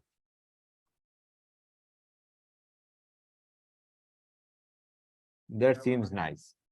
आइडिया क्या है, Li का छोटा साइज है जिसकी वजह से उसने Cl माइनस में से इलेक्ट्रॉन क्लाउड पूरा खींचने की कोशिश करी, खींच नहीं पाया, ऑब्वियस सी बात है कि क्लोरीन इज इलेक्ट्रोनेगेटिव, लेकिन थोड़े बहुत इलेक्ट्रॉन जो टेक्निकली क्लोरीन के पास ही होने चाहिए, they come in between Li plus and Cl minus. ये जो है क्या, दिस पार्ट, इसका भी छोटा साइज है बेटा Li का। ये जो पार्ट है, this is representing that covalent character, कि बेसिकली जो इलेक्ट्रॉन क्लाउड है क्लोरीन का, वो अगर बीच में आ जाएगा तो it will represent a covalent character in that ionic bond. Electronegative सबसे ज्यादा तो वैसे नहीं होता, F होता है, लेकिन हाँ करेक्ट। अभी हम ये भी देखेंगे कि तुम्हारा किसमें कोवेलेंट कैरेक्टर ज्यादा होगा, किसमें कम होगा। तो अभी देखेंगे, जो चीज तुम कहने वाले हो उस चीज को अभी डिस्कस करेंगे। Just give me some time. यहां तक क्लियर है? ये समझ नहीं आ रहा सर। मतलब समझने का ये है कि ये तुम्हें अच्छा नहीं लग रहा, कोई बात नहीं, मत लगने दो, दैट्स केमिस्ट्री। बेटा छोटा साइज होना चाहिए कटायन का, पुल करने की टेंडेंसी ज्यादा होगी, पॉजिटिव चार्ज ज्यादा होना चाहिए। तो मैं कहूं तो कह रहा हूं कि सारा ले लिया, बस थोड़ा सा बीच में लाने की कोशिश करी, वही कोवेलेंट कैरेक्टर ले आया। ग्रीन बॉक्स ये बता रहा है कि बीच में इलेक्ट्रॉन थोड़े बहुत आ गए, दैट्स इट। अभी देखो जस्ट अ मिनट, हम कहेंगे Li प्लस की क्या है, oh great, hold on guys, कुछ नहीं, Li plus has tendency to, नहीं, पुल इलेक्ट्रॉन्स। कौन से इलेक्ट्रॉन्स? Cl माइनस के इलेक्ट्रॉन्स पुल करने की टेंडेंसी। ये इलेक्ट्रॉन्स का मतलब है, I am talking about electron cloud, खींचने की टेंडेंसी है, थोड़ा बहुत खींचेगा, जितना भी खींचा that will result in covalent character. You again you are missing the point, जितना भी खींचा that will result in covalent character। तो covalent character डिपेंडेंस किस किस चीज पे डिपेंड करती है? covalent character, which is given by Fazan's rule। Guys, ये तुम्हारा पूरा का पूरा S ब्लॉक का बेस है जो भी हम पढ़ने जा रहे हैं। जो भी तुम्हारा मेल्टिंग पॉइंट है, तुम्हारा सॉल्युबिलिटी है, इवन वो सारी की सारी चीजें इसी पे डिपेंड कर रही होती है। थर्मल स्टेबिलिटी है, सब चीजों को हम इसी से कर रहे होते हैं, फजान रूल से। हाँ बेटा, नहीं है बेटा, फील है, इधर ध्यान दो। हम कहेंगे कोवेलेंट कैरेक्टर किस पे डिपेंड करता है यार, हम कहेंगे स्मॉल कटायन होना चाहिए। छोटा कटायन होगा, खींचने की टेंडेंसी ज्यादा होगी, ऑब्वियसली छोटा साइज है, ज्यादा पुलिंग टेंडेंसी है। लार्ज अनायन होना चाहिए, आराम से खींच जाए। छोटा अनायन होगा तो आसानी से नहीं खींचेगा उसका इलेक्ट्रॉन क्लाउड। तीसरा, मोर चार्ज ऑन कटायन एंड अनायन, दोनों पे ही ज्यादा चार्ज होना चाहिए। जितना ज्यादा चार्ज कटायन पे उतना जल्दी वो पुल करेगा, उतना स्ट्रांगली पुल करेगा रेदर, और जितना नेगेटिव चार्ज अनायन पे उतना वो आसानी से पुल हो जाएगा। क्लियर है गाइस? गुड। तो साइज को हम कब देखते हैं? व्हेन वी कंसीडर साइज, जो हमने कहा ना स्मॉल एंड लार्ज, साइज को हम तब देखते हैं when we are considering group, और हम चार्ज को तब देखते हैं when we are considering period. Guys ये चीज एग्जांपल के थ्रू समझाता हूं। हम कहेंगे Li प्लस और Be2 प्लस, इनमें किसमें तुम्हारा कोवेलेंट कैरेक्टर ज्यादा आएगा when it is attached to an ion? नहीं बेटा, ये दोनों के दोनों they belong to the same period, इनका साइज ऑलमोस्ट सेम है, will go as per charge. Charge किसका ज्यादा है? बी का। Good. Let us take another case, Li plus and Na plus. इसमें हम क्या कहेंगे? दे गॉट सेम, मतलब चार्ज को हम यहाँ पे कंसिडर ही नहीं करेंगे because they got different size. Li का ज्यादा होगा। O2 माइनस और F माइनस में से बेटा, अब अनायन का भी देख रहे हैं ना, पी ब्लॉक का। डी को हम ज्यादा कंसिडर नहीं कर रहे होते अपने उसमें, डी में भी वैसे ही चल रहा होता है। किसका ज्यादा होगा? कोवेलेंट कैरेक्टर ओ का बेटा, more negative charge, more is the charge on अनायन, more is the covalent character. और F माइनस और Cl माइनस में, या O2 माइनस और S2 माइनस में। करेक्ट। क्लियर है गाइस? फील सही या नहीं? Okay, that's nice. बच्चों एक एग्जांपल लेते हैं, जो अब तुमने कहा था ना कि ये सिर्फ S और P में चलेगा। गाइस तुम्हें कुछ ऐसा याद आ रहा है, FeCl3 और FeCl2, ये क्वेश्चन में आया था शायद, और मैंने कहा था शायद, ये आई डोंट एग्जैक्टली रिमेंबर मैंने करवाया था नहीं करवाया था, FeCl3 का कोवेलेंट कैरेक्टर ज्यादा है। This is the reason, more is the charge. ठीक है ना, यहाँ पे +C चार्ज है, वहां पे +2 चार्ज है। +C चार्ज का मतलब है मोर कोवेलेंट नेचर। एनीवे, हमने 3 कर लिए, चौथे पे आते हैं, pseudo inert gas configuration.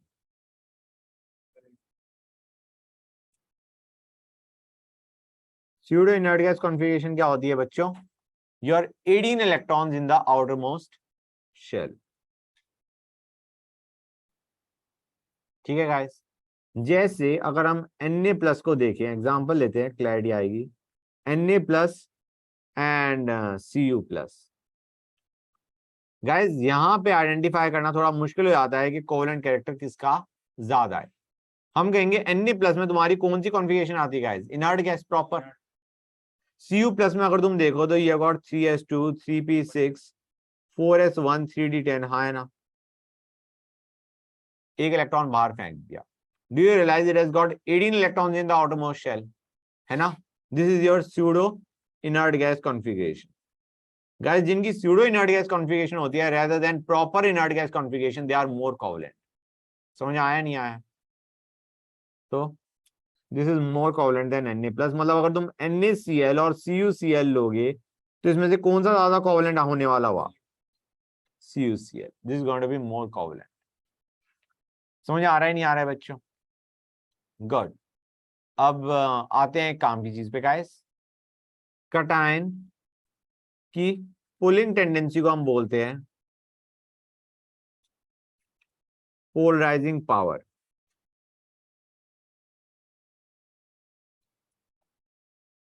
Polarising power, ठीक है। अनायन का इलेक्ट्रॉन की पुल होने की टेंडेंसी को क्या बोलते हैं? Is polarisability of अनायन। क्लियर है गाइस? तो पोलराइजेबिलिटी किसकी हाई होगी? जिसमें तुम्हारा अनायन का साइज बड़ा है, चार्ज ज्यादा है। अनायन की पोलराइजेबिलिटी, अनायन की बात कर रहे हैं, साइज बड़ा चार्ज ज्यादा। कटायन की पोलराइजिंग पावर किसकी ज्यादा होगी? साइज छोटा चार्ज ज्यादा। पुल होने की टेंडेंसी इज पोलराइजेबिलिटी। हाँ बेटा, समझ आया नहीं आया? पोलराइजिंग पावर तुम्हारा किसकी ज्यादा होगी? जिसमें स्मॉल साइज है, पोलराइजिंग पावर जिसमें स्मॉल साइज है, चार्ज ज्यादा है। अनायन में जिसमें चार्ज ज्यादा है और साइज बड़ा है। ठीक है गाइस, चार्ज ज्यादा दोनों में होना चाहिए। कटायन का साइज छोटा, अनायन का साइज बड़ा। अब guys polarising power of cation, polarising power of cation को हम मेजर करते हैं एज आयनिक पोटेंशियल।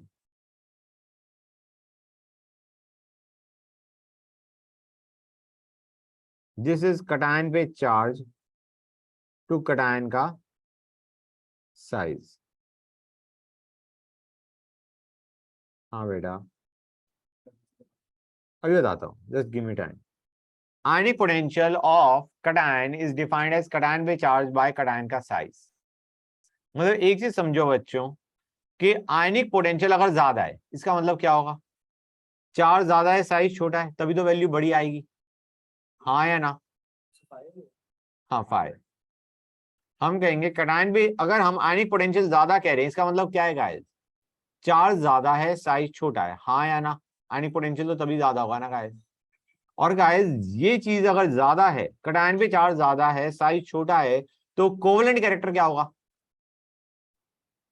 ज्यादा होगा, कम होगा? ज्यादा होगा। तो आइडिया क्या है, अगर कटायन का आयोनाइजेशन पोटेंशियल ज्यादा है तो उसका कोवेलेंट कैरेक्टर ज्यादा है। Just this statement is very important. हाँ बेटा, आयनिक पोटेंशियल अगर ज्यादा है, try to understand, ionic potential ज्यादा का मतलब है चार्ज ज्यादा, साइज कम कटायन का। और ये किस चीज को बढ़ाता है? कोवेलेंट कैरेक्टर को। तो वही चीज मैं लिख रहा हूं, अगर आयनिक पोटेंशियल ज्यादा है कटायन का, तो हम क्या कहेंगे? तुम्हारा पोलराइजिंग पावर ज्यादा है बेसिकली, या हम कहेंगे कोवेलेंट कैरेक्टर ज्यादा होगा। समझ आ रहा है नहीं आ रहा है गाइस? गुड। आयनिक पोटेंशियल ज्यादा तो हमारा कोवेलेंट कैरेक्टर ज्यादा। अब बच्चों काम की चीज, मतलब हाउ डज इट अफेक्ट मतलब तुम्हारा solubility, stability and things like that. तो बच्चों कुछ बेसिक चीज बता रहा हूं। If covalent character increases, covalent character increase होगा तो क्या क्या चीजें चेंज होती है? पहली चीज गाइस, तुम्हारा कोवेलेंट कैरेक्टर बढ़ता है, ionic bond is considered more strong than covalent. तो कोवेलेंट कैरेक्टर बढ़ेगा तो तुम्हारा मेल्टिंग और बॉइलिंग पॉइंट क्या होगा? कोवेलेंट कैरेक्टर मतलब कोवेलेंट कैरेक्टर को ऐसे मान के चलो, ionic bond is more strong than covalent. तो do you realize covalent character बढ़ेगा तो तुम्हारा मेल्टिंग और बॉइलिंग पॉइंट कम होगा, हाँ है ना? Right, since it is weaker, correct. तो melting point and boiling point will decrease, पहली चीज। गाइस कोवेलेंट कैरेक्टर हम कहते हैं ionic compounds conduct electricity right in aqueous form right. तो अगर हम कोवेलेंट कैरेक्टर बढ़ रहा है तो तुम्हारी कंडक्टिंग टेंडेंसी क्या होगी? डिक्रीज करेगी, करेक्ट। कंडक्टिंग टेंडेंसी, सर और ऑर्गेनिक कंपाउंड में solubility बढ़ जाती है। करेक्ट, बिल्कुल यही लिखवाने वाला हूं अभी। सॉल्युबिलिटी इन पोलर सॉल्वेंट्स क्या होगी बच्चों?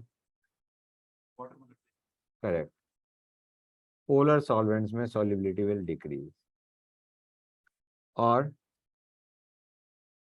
नॉन पोलर सॉल्वेंट्स में, करेक्ट।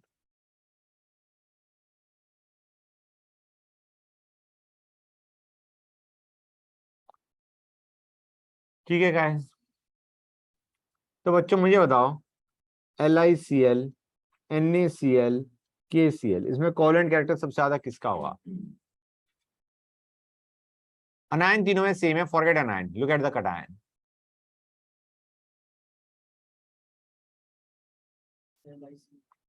करेक्ट, कटायन का साइज तुम्हारा बढ़ता जा रहा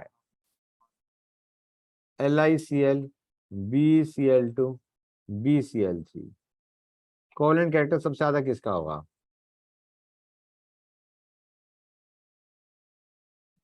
So BCl3. Correct, charge, you are going as per charge, you are not going as per size. Li3n, Li2O, LiF। बताओ बच्चों। LiCl. हाँ हाँ, अच्छा मतलब आंसर दे रहे हो LiCn, करेक्ट। ठीक है गाइस, तुम्हारा अनायन पे चार्ज सबसे ज्यादा है, LiF, LiCl, LiBr। सबसे ज्यादा कोवेलेंट कैरेक्टर किसमें होगा? So Br में. वेरी नाइस, अनायन का साइज बड़ा है। हो गया नहीं हो गया बच्चों? That's nice, we are done with Fajans rule for the time being. फिर आएगा, भयंकर तरीके से आएगा।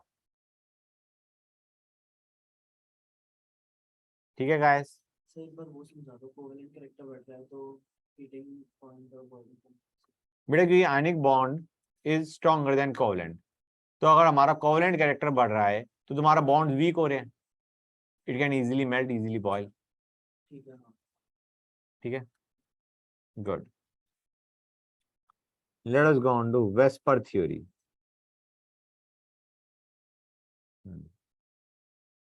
वेस्पर थ्योरी नाम बड़ा भयंकर है।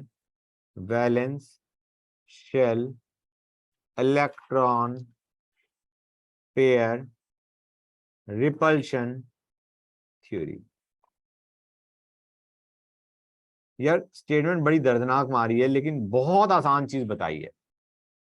ठीक है ना बच्चों? ये क्या कहता है? इलेक्ट्रॉन पेयर जो है, इलेक्ट्रॉन पेयर में कौन कौन से आते हैं guys? Bond pair, lone pair.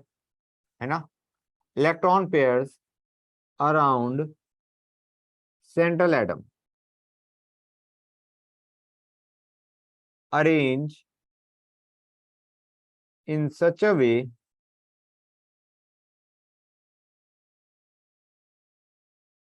that repulsion between them is minimum. कुछ समझ में आया नहीं आया? आई एग्री, नहीं समझ में आता, ठीक है गाइस। तो इसीलिए एक एग्जांपल लेते हैं। हम कहेंगे, तुम्हें याद है हमने अभी किया था BF3 में ट्रायंगल प्लेनर स्ट्रक्चर बनाया था। क्यों बनाया? कोई और भी तो बना सकते हैं। We could always have made something like this. हाँ, दैट्स नाइस एक्सप्लेनेशन तुम्हारी। मैंने कहा था याद कर लो। एनीवे इधर ध्यान दो, we could have made this structure also, ठीक है ना गाइस। लेकिन यहाँ पे रिपल्शन ज्यादा होगी। ये जो टी शेप मैंने बनाई है इसमें रिपल्शन ज्यादा होगी। They will try to be as far away from each other as possible, क्योंकि रिपल्शन है उनके बीच में, इलेक्ट्रॉन रिच है ना, मतलब यहाँ पे भी इलेक्ट्रॉन्स हैं, यहाँ पे भी इलेक्ट्रॉन्स हैं, यहाँ पे भी है। They will try to be as far away from each other as possible. Clear और नॉट गाइस?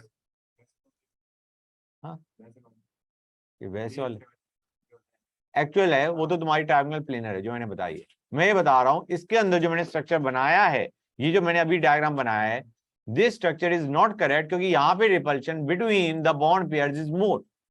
समझ आ रहा है नहीं आ रहा है? They will try to be as far away from each other as possible. Repulsion has to be minimum between them. Clear है गाइस? जो कि देखा क्या गया कि it is least in triangle planar structure. समझ में आया नहीं आया बच्चों? That repulsion is minimum in triangle planar structure. Bond length कहां से आ गया? हाँ, मतलब छोटी होगी क्योंकि बोरॉन भी छोटा, फ्लोरीन भी छोटा, मतलब I did not understand the question. हाँ ऑब्वियसली, मतलब करेक्ट, तो रिपल्शन ज्यादा होगी। डोंट वरी, इसका जो तुमने अभी बोला है ना ये बहुत बाद में आएगा और बहुत इंपॉर्टेंट है। Will discuss that. हाँ, बॉन्ड लेंथ बेसिकली इलेक्ट्रोनेगेटिविटी मोर और लेस, अभी करेंगे, इसे बाद में करेंगे। एनीवे इधर ध्यान दो, जैसे CH4 है, तुम्हें याद है इसमें मैंने क्या बताया था? You have got tetrahedral structure. That is because इस टेट्राहेड्रल करेंगे इसे, don't worry about it, hybridization करेंगे, उसके बाद ये स्ट्रक्चर ही करने हमने कई बार। महीने बाद क्यों, नेक्स्ट क्लास में शुरू करेंगे। सर टेट्रा स्पेलिंग फिर TETRAHEDRAL। एनीवे गाइस शांति, इधर ध्यान दो, यहाँ पे ध्यान दो ड्यूड, इधर ध्यान दो। ये हमारा CH4 है, इसमें तुम्हारा टेट्राहेड्रल स्ट्रक्चर है, because that is resulting in minimum repulsion between the bond pairs. हाँ हाँ, सबके बीच में है, मतलब चारों के बीच में आपस में है। And it is so arrange कि इनमें रिपल्शन मिनिमम है। ये दो, हाँ नहीं, ये बनाने के लिए ऐसे बनाए गए हैं, मतलब मैं इसे ऐसे सुई ना बना पाऊंगा, मतलब टेट्राहेड्रल को तो ऐसे ही बनाते हो ना, ऐसे ही तो बनाते हो टेट्राहेड्रल को। ज्यादा पास नहीं हो गए नीचे। अगर सर परपेंडिकुलर बनाए तो कम होगी ना। बेटा इनके बीच में ये जो एंगल है ना, ये बहुत ज्यादा नहीं है, कम ही है, मतलब दे आर मोर और लेस ऐसे, मतलब ज्यादा फैले हुए हैं। क्लियर और नॉट? तो तुम्हारे पास 3 हाइड्रोजन नीचे हो गए, 1 हाइड्रोजन ऊपर हो गया, and almost they are symmetrically arrange, perfect. Dude same होता है। अब अगर नहीं समझ आ रहा तो उसे याद कर लो। हाँ क्या कह रहे हो गाइस? हाँ, new should be 0, correct, symmetric structure है, न्यू इज 0। ज्यादा लगेगी बेटा, क्योंकि यहाँ पे एंगल ज्यादा है एज कम्पेयर टू 90 डिग्री। तुम 90 कर रहे हो, 90 में तुम, अरे 3D में है, this angle is 109 degree 28 minute, जो मैंने उस बच्चे को बताया था, ठीक है। एनीवे इधर ध्यान दो, क्लियर है यहाँ तक? या सेफ साइड, अगर तुम्हें 28 मिनट दिक्कत दे रहा है तो just understand it as 109.5 degree, that is convenient. थोड़ा उसमें एरर है लेकिन वो एरर चल जाएगा। एनीवे 0.2 मिनट्स ठीक है ना, चल फाइन। वो समझ आया। बेटा प्लीज आवाज नहीं यार, मैंने क्या कहा था लास्ट क्लास में, ठीक है ना बच्चों? यहाँ तक समझ आया नहीं आया? गाइस अब यहाँ पे एक और काम की चीज यार, CH4 was easy to understand क्योंकि इसमें सिर्फ बॉन्ड पेयर्स थे, there were only bond pairs, कोई लोन पेयर तो था ही नहीं, ठीक है ना। ये रहा, in this there were only bond pairs involve, only 4 bond pairs, है या नहीं बच्चों? गुड। अब हम क्या कहेंगे, काम की चीज, लोन पेयर के बीच में repulsion is more then lone pair bond pair के बीच में repulsion is more then bond pair के बीच में रिपल्शन। रिपल्शन ऑर्डर ये क्यों है? क्योंकि यार लोन पेयर इज, ऐसे समझो जहां पे तुम्हारा शेयरिंग हो रही है वहां पे तुम्हारा थोड़ा सा फैला हुआ है, लोन पेयर जो है उनमें they are more close, there is more repulsion between them. Bond pair को ऐसे मान के चलो it is like a single electron, अगर तुम देखो उस एटम के हिसाब से, सेंट्रल एटम के हिसाब से देखो, it is just like a single electron, जबकि तुम्हारा यहाँ पे that pair of electrons is with it only, तो तुम्हारा लोन पेयर में रिपल्शन ज्यादा आता है as compare to bond pair. This is the order that you have got to learn, okay. कम होता है रिलेटिवली, लोन पेयर का ज्यादा है तो बॉन्ड पेयर में मिनिमम होगा। दिस इज द ऑर्डर यार, you have to learn this order. कभी ये लगे ना यार ये चीज तो क्यों है, तो एक काम करा करो, उसे हमेशा ये सोचा करो ओके याद करना है, दैट विल बी इजी ना, याद करो, दैट इज इजी। एनीवे इधर ध्यान दो। अब बच्चों ऑक्सीजन में try to understand guys, Shanti, this is the structure that you have. अब गाइस यहाँ पे do you realize you got 2 lone pairs 2 bond pairs, हाँ है ना, देखा था तुमने, 6 इलेक्ट्रॉन्स है, 2 बॉन्डिंग में इन्वॉल्व है, तो तुम्हारे पास 2 इलेक्ट्रॉन पेयर आ गए which are with the oxygen atom which is basically your 2 lone pairs. तो अंडरस्टैंड करो गाइस, ये एंगल मैक्सिमम होगा, फिर ये एंगल होगा, फिर ये एंगल होगा, राइट। सब वो सेम होंगे अभी तो हमने ऊपर लिखा है, ये वही तो है। समझ में आया नहीं आया गाइस, बताओ भाई।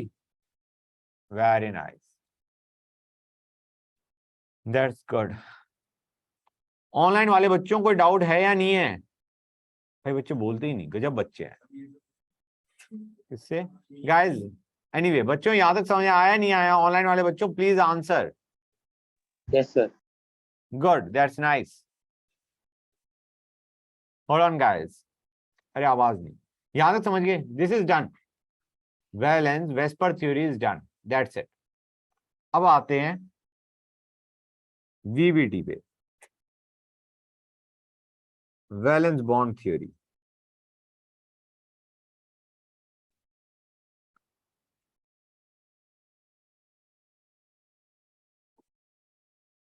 वैलेंस बॉन्ड थ्योरी पे आते हैं गाइस। इसका है ना जो मेन डायग्राम है वो हमने कर लिया था सबसे पहले वाली क्लास में, जो स्टार्टिंग में तुम लोगों ने डायग्राम हमसे मेरे से पूछा था। गाइस इधर ध्यान दो, ए और बी है, why do they come close? क्योंकि तुम्हारा जो न्यूक्लियस है of one atom it attracts the electrons of the other atom and likewise for the other atom, हाँ है ना। Basically there is attraction between the nucleus and the electrons of the other atom, हाँ है ना। और electron electron repulsion होगा और nucleus nucleus repulsion होगा। गुड, वही चीज मैं लिख देता हूं पहले, देयर इज अट्रैक्शन बिटवीन, क्यों? हाँ तो दोनों होंगे और उनका जो क्यूमुलेटिव इफेक्ट है दैट विल टेल अस कि तुम्हारा दे विल कम क्लोज और नॉट। हाँ correct, it depends on the relative strength of attraction and repulsion.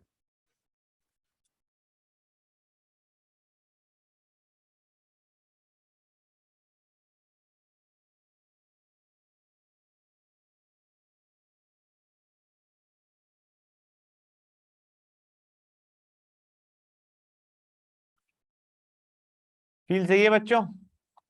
अब हम क्या कहेंगे गाइस, H2 है, H2 में attraction is more than repulsion, पास पास आने शुरू हो गए, मतलब जब HH को हम पास लेके आए तो हमारा H2 बनता है नहीं बनता है गाइस? बनता है। इसका मतलब है you get something like this HH।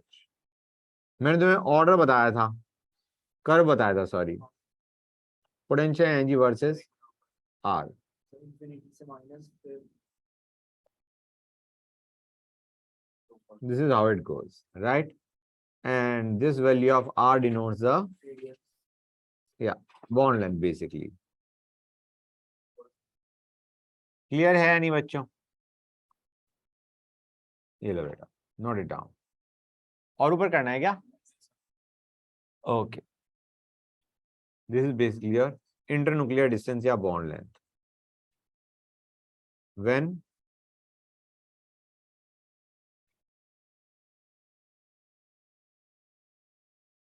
when the bond is formed between them। इससे पास लेके आएंगे तो रिपल्शन बढ़ जाएगा।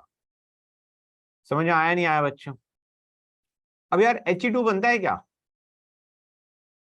He2 दूसरे बता रहे पूछ रहा हूँ, क्वेश्चन है, नहीं बनता है, इनर्ट है। अब ये मत कहना सर इनर्ट तो रिएक्ट भी करते हैं, He2 नहीं बनता। फैक्ट टू लर्न, ठीक है। एनीवे गाइस, नेक्स्ट पे आते हैं कर्व पे, He2 के कर्व में। यार उसमें अगर हम कर्व देखना चाहेंगे तो we know the bond is never formed. हाँ है ना? नहीं, फ्लैट नहीं होगा।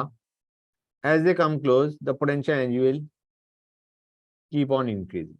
कोई मिनिमा आया ही नहीं, पोटेंशियल एनर्जी बढ़ती जा रही है, तो ऑब्वियस सी बात है मॉलिक्यूल डज नॉट एग्जिस्ट।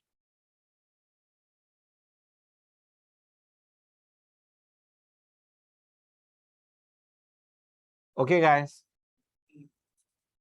कर लो नोट। जस्ट अ सेक बच्चों। हाँ बच्चों, अब आते हैं नेक्स्ट पे, something important, overlapping of atomic orbitals. Overlapping of atomic orbitals. हमने कहा जब बॉन्ड बनता है ना तो there is overlapping of atomic orbitals. तो during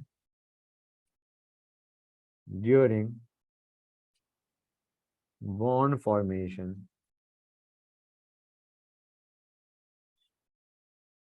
there is overlapping of atomic orbitals।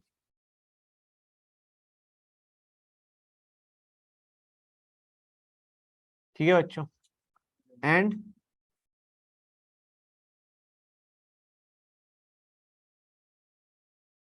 overlapping orbitals must have single electrons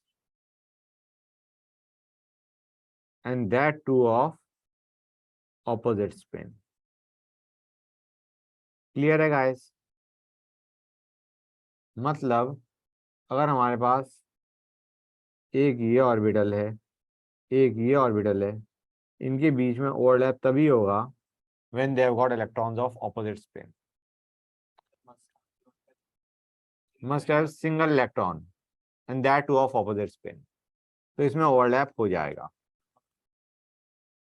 overlap का मतलब है, हम कहते हैं बॉन्ड तब बनता है जब एटॉमिक ऑर्बिटल्स ओवरलैप करते हैं। Any bond formation is only when there is overlapping of the atomic orbitals, जो भी हमने देखे SPD, दैट्स इट। हम भी देखेंगे exactly, will see how the overlap takes place. अब बच्चों काम की चीज, now probability of electron, probability of finding electron in overlapped region, हाँ, इंक्रीजेस। ओवरलैप्ड रीजन में इलेक्ट्रॉन की पाए जाने की प्रोबेबिलिटी बढ़ जाएगी।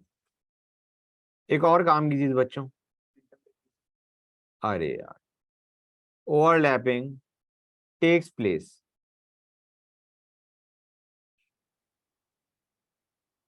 between atomic orbitals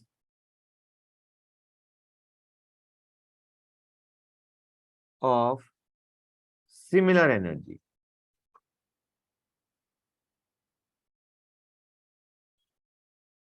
मतलब अगर तुम 2p का ओवरलैप से करवाना चाह रहे हो 4p का, तो पॉसिबिलिटी कम है। समझ आ रहा है नहीं आ रहा है बच्चों? they should be having similar energy. Overlapping तब होती है when there is overlapping between atomic orbitals of similar energy. Energy difference बहुत ज्यादा होगा तो तुम्हारा नहीं होगी overlapping. अब overlapping of orbitals को देखते हैं. Overlapping of orbitals. पहला आते हैं SS overlap. SS overlap. बच्चों SS overlap कैसे होगा? ये हमारा S है, ये एक और S है. Overlap ऐसे हो जाएगा, नहीं हो जाएगा बच्चों? There is a kind of overlap which you will have when S and S orbitals combine. इस टाइप का overlap. Guys, ये जो overlap region है जिसको मैंने मार्क करा हुआ है इससे, this is lying on the internuclear axis or not? है ना? जब ऐसा होता है you get a sigma bond. You get a sigma bond. तो ये सिग्मा एक बार दोबारा बनाना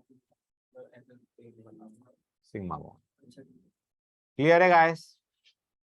So ionic bond बेटा कोवलेंट की बात कर रहे हैं. SP overlap. यार S और P का overlap है तो this is the kind of overlap that you can have. मैं इसे थोड़ा बड़ा बनाता हूँ.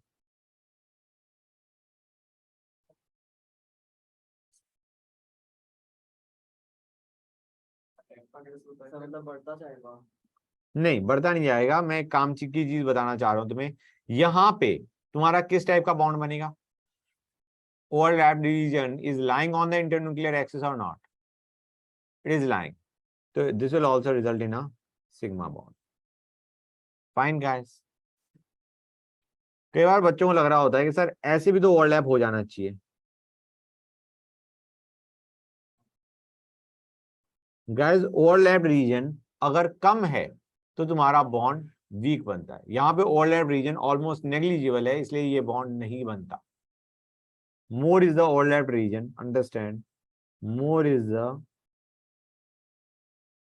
Overlap region, stronger is the bond.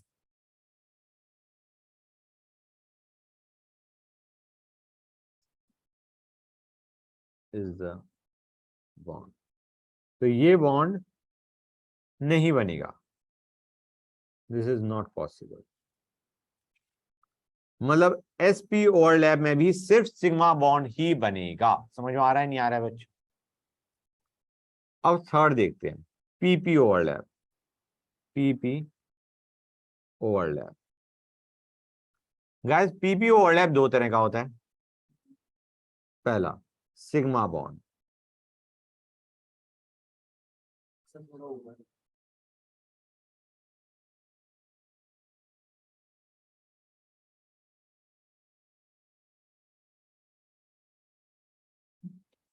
Guys इसे हम क्या बोलते हैं? Sigma bond. The overlap region is lying on the internuclear axis. कर लिया नोट? क्या कह रहे हो बेटा? शांति गाइस. सर डी वाले पाएंगे. ना एफ की तो बात ही नहीं कर रहे हम. ज्यादा तो हम एस पी डी की बात करते हैं. That's it. डी का भी रेयर है. कर लिया नोट?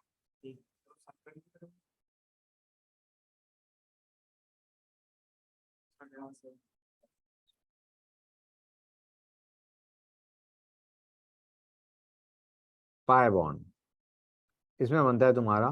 पाई बॉन्ड की पॉसिबिलिटी भी है. अभी बताता हूँ बेटा, give me time.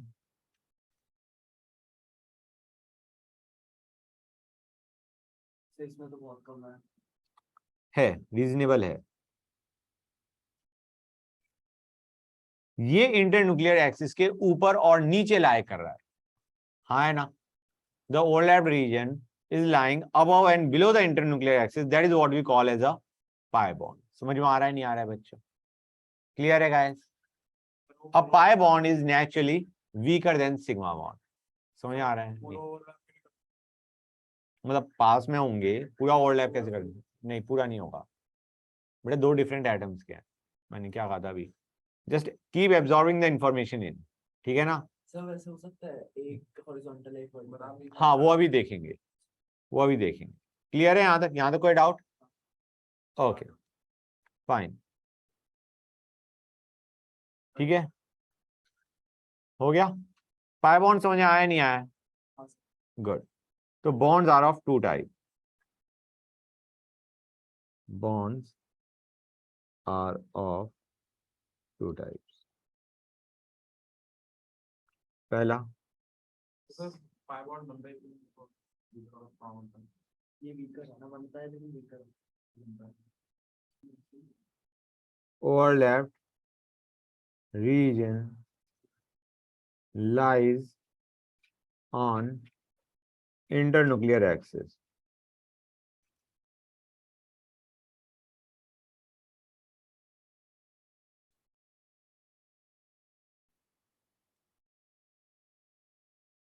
Pi bond.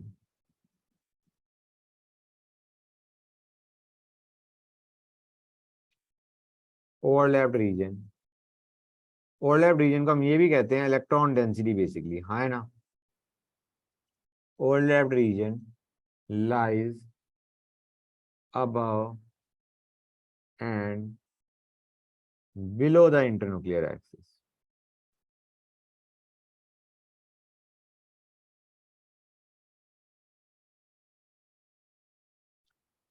ठीक है बच्चों, sigma bond is also known as end-to-end overlap.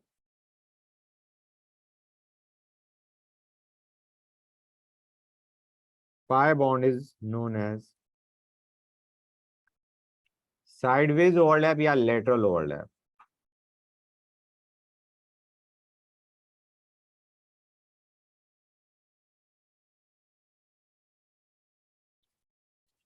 Okay guys, clear है यहाँ तक? Sigma bond is stronger than pi bond.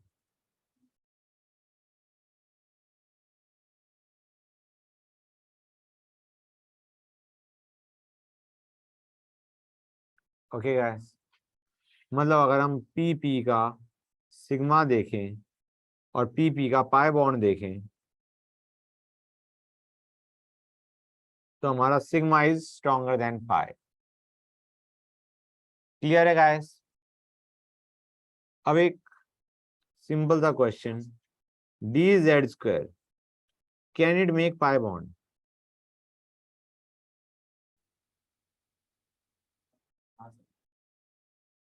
हम कहेंगे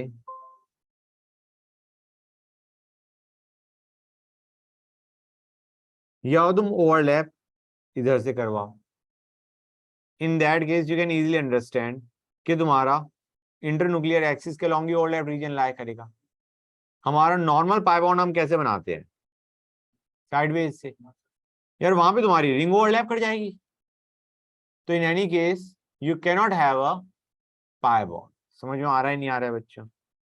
यहां से करोगे तो इंटरन्यूक्लियर एक्सिस पे लाई कर रहा था, और अगर तुम साइडवेज ओवरलैप करवाओगे तो तुम्हारा ओवरलैप रीजन लाई करेगा नहीं, क्या लाई करेगा? इंटरन्यूक्लियर एक्सिस पे। तो you cannot have a pi bond, it can never form pi bond.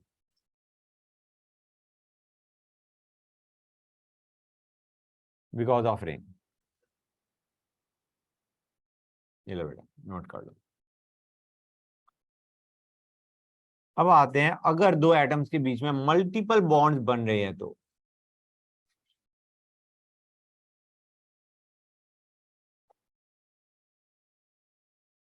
if you have multiple bonds between 2 atoms,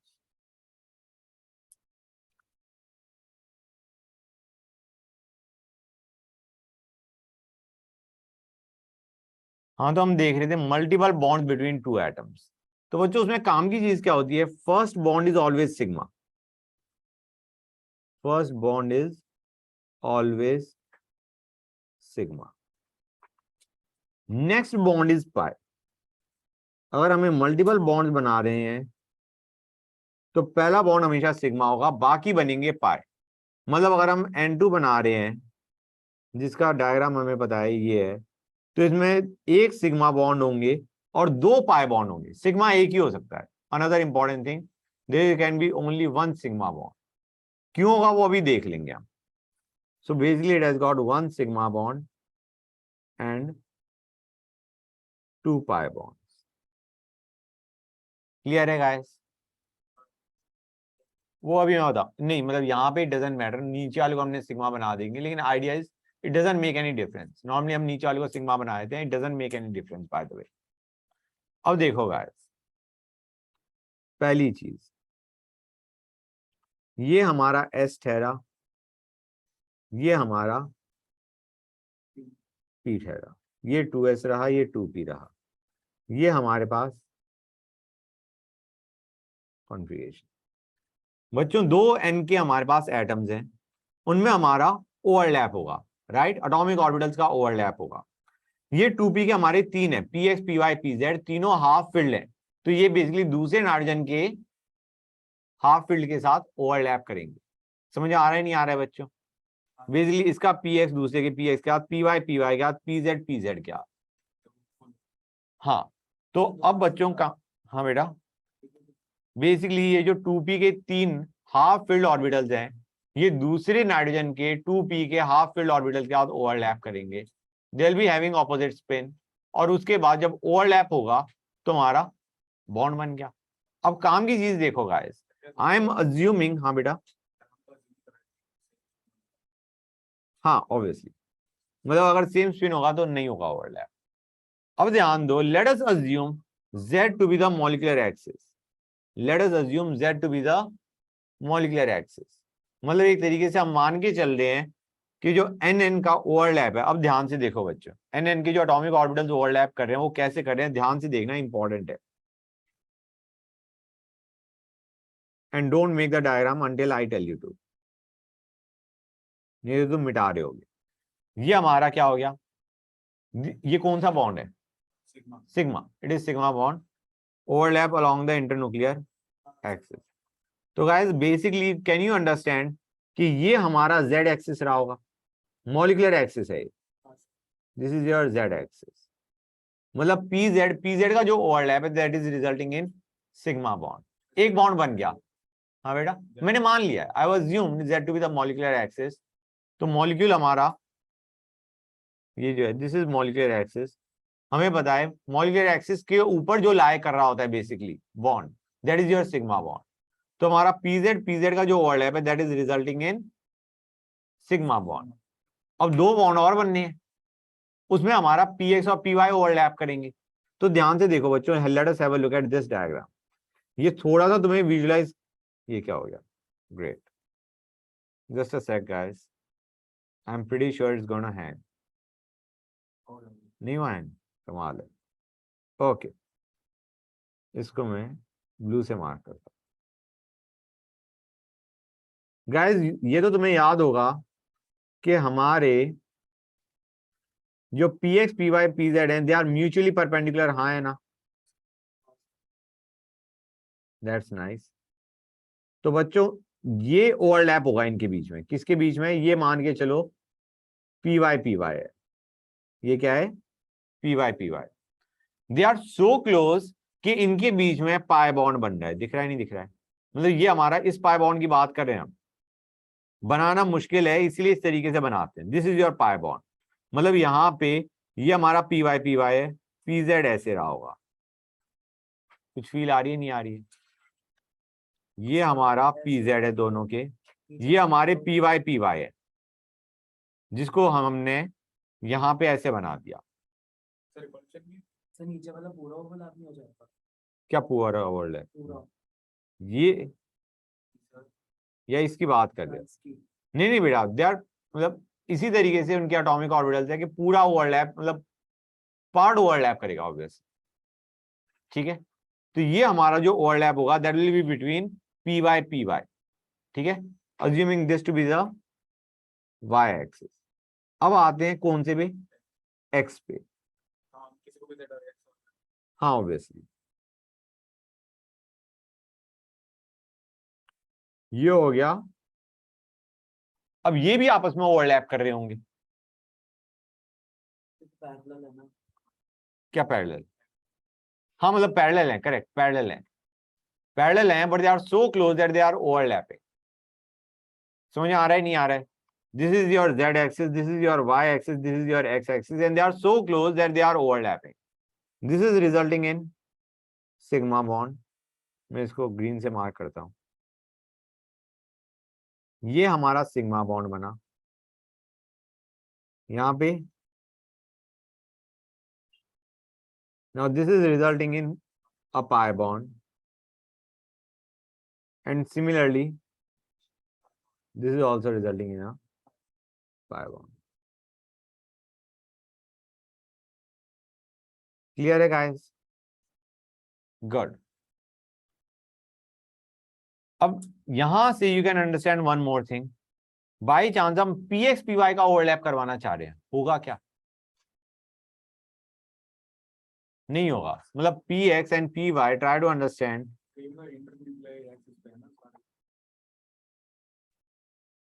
मतलब ये है ना इंटरन्यूक्लियर एक्सिस पे, ये वाला जो ओवरलैप है ये इंटरन्यूक्लियर एक्सिस पे है, बाकी दोनों above and below the internuclear axis लाई कर रहे हैं। ठीक है, तो गाइस मुझे एक चीज बताओ, px py में ओवरलैप हो सकता है क्या? नहीं हो सकता। बेसिकली फैक्ट टू लर्न है। ऐसे समझो, ये px है, ये py है, you can not have a overlap between them. Negligible overlap होगा, there will be no bond formation, no bond will be form.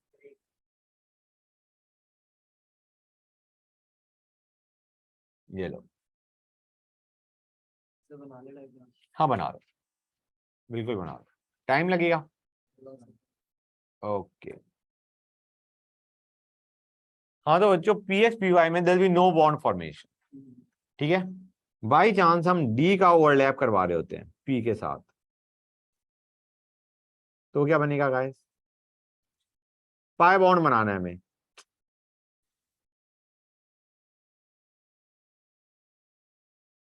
तो you will have something like this, इस टाइप का ओवरलैप है which will result in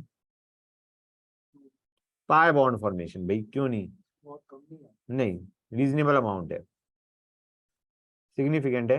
this will result in a pi bond बच्चों, क्योंकि मैंने रटवा दिया इसलिए याद हो जाएगा। ठीक है बच्चों, क्लियर है गाइस? डी का डी के साथ भी तुम्हारा पाई बॉन्ड हम बना सकते हैं। मतलब you can have lot of cases, I am just taking a few cases ताकि तुम्हें एक आइडिया हो जाए हाउ थिंग्स आर।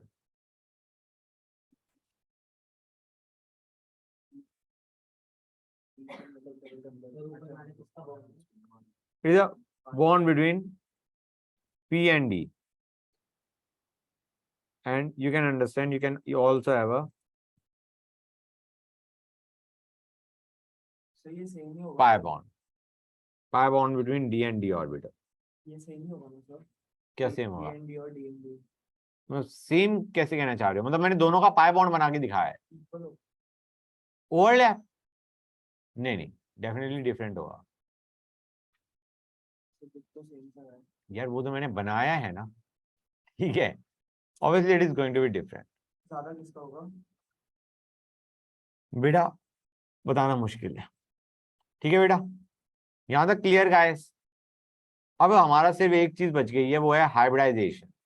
ठीक है ना, that will discuss in next class बच्चों। ओके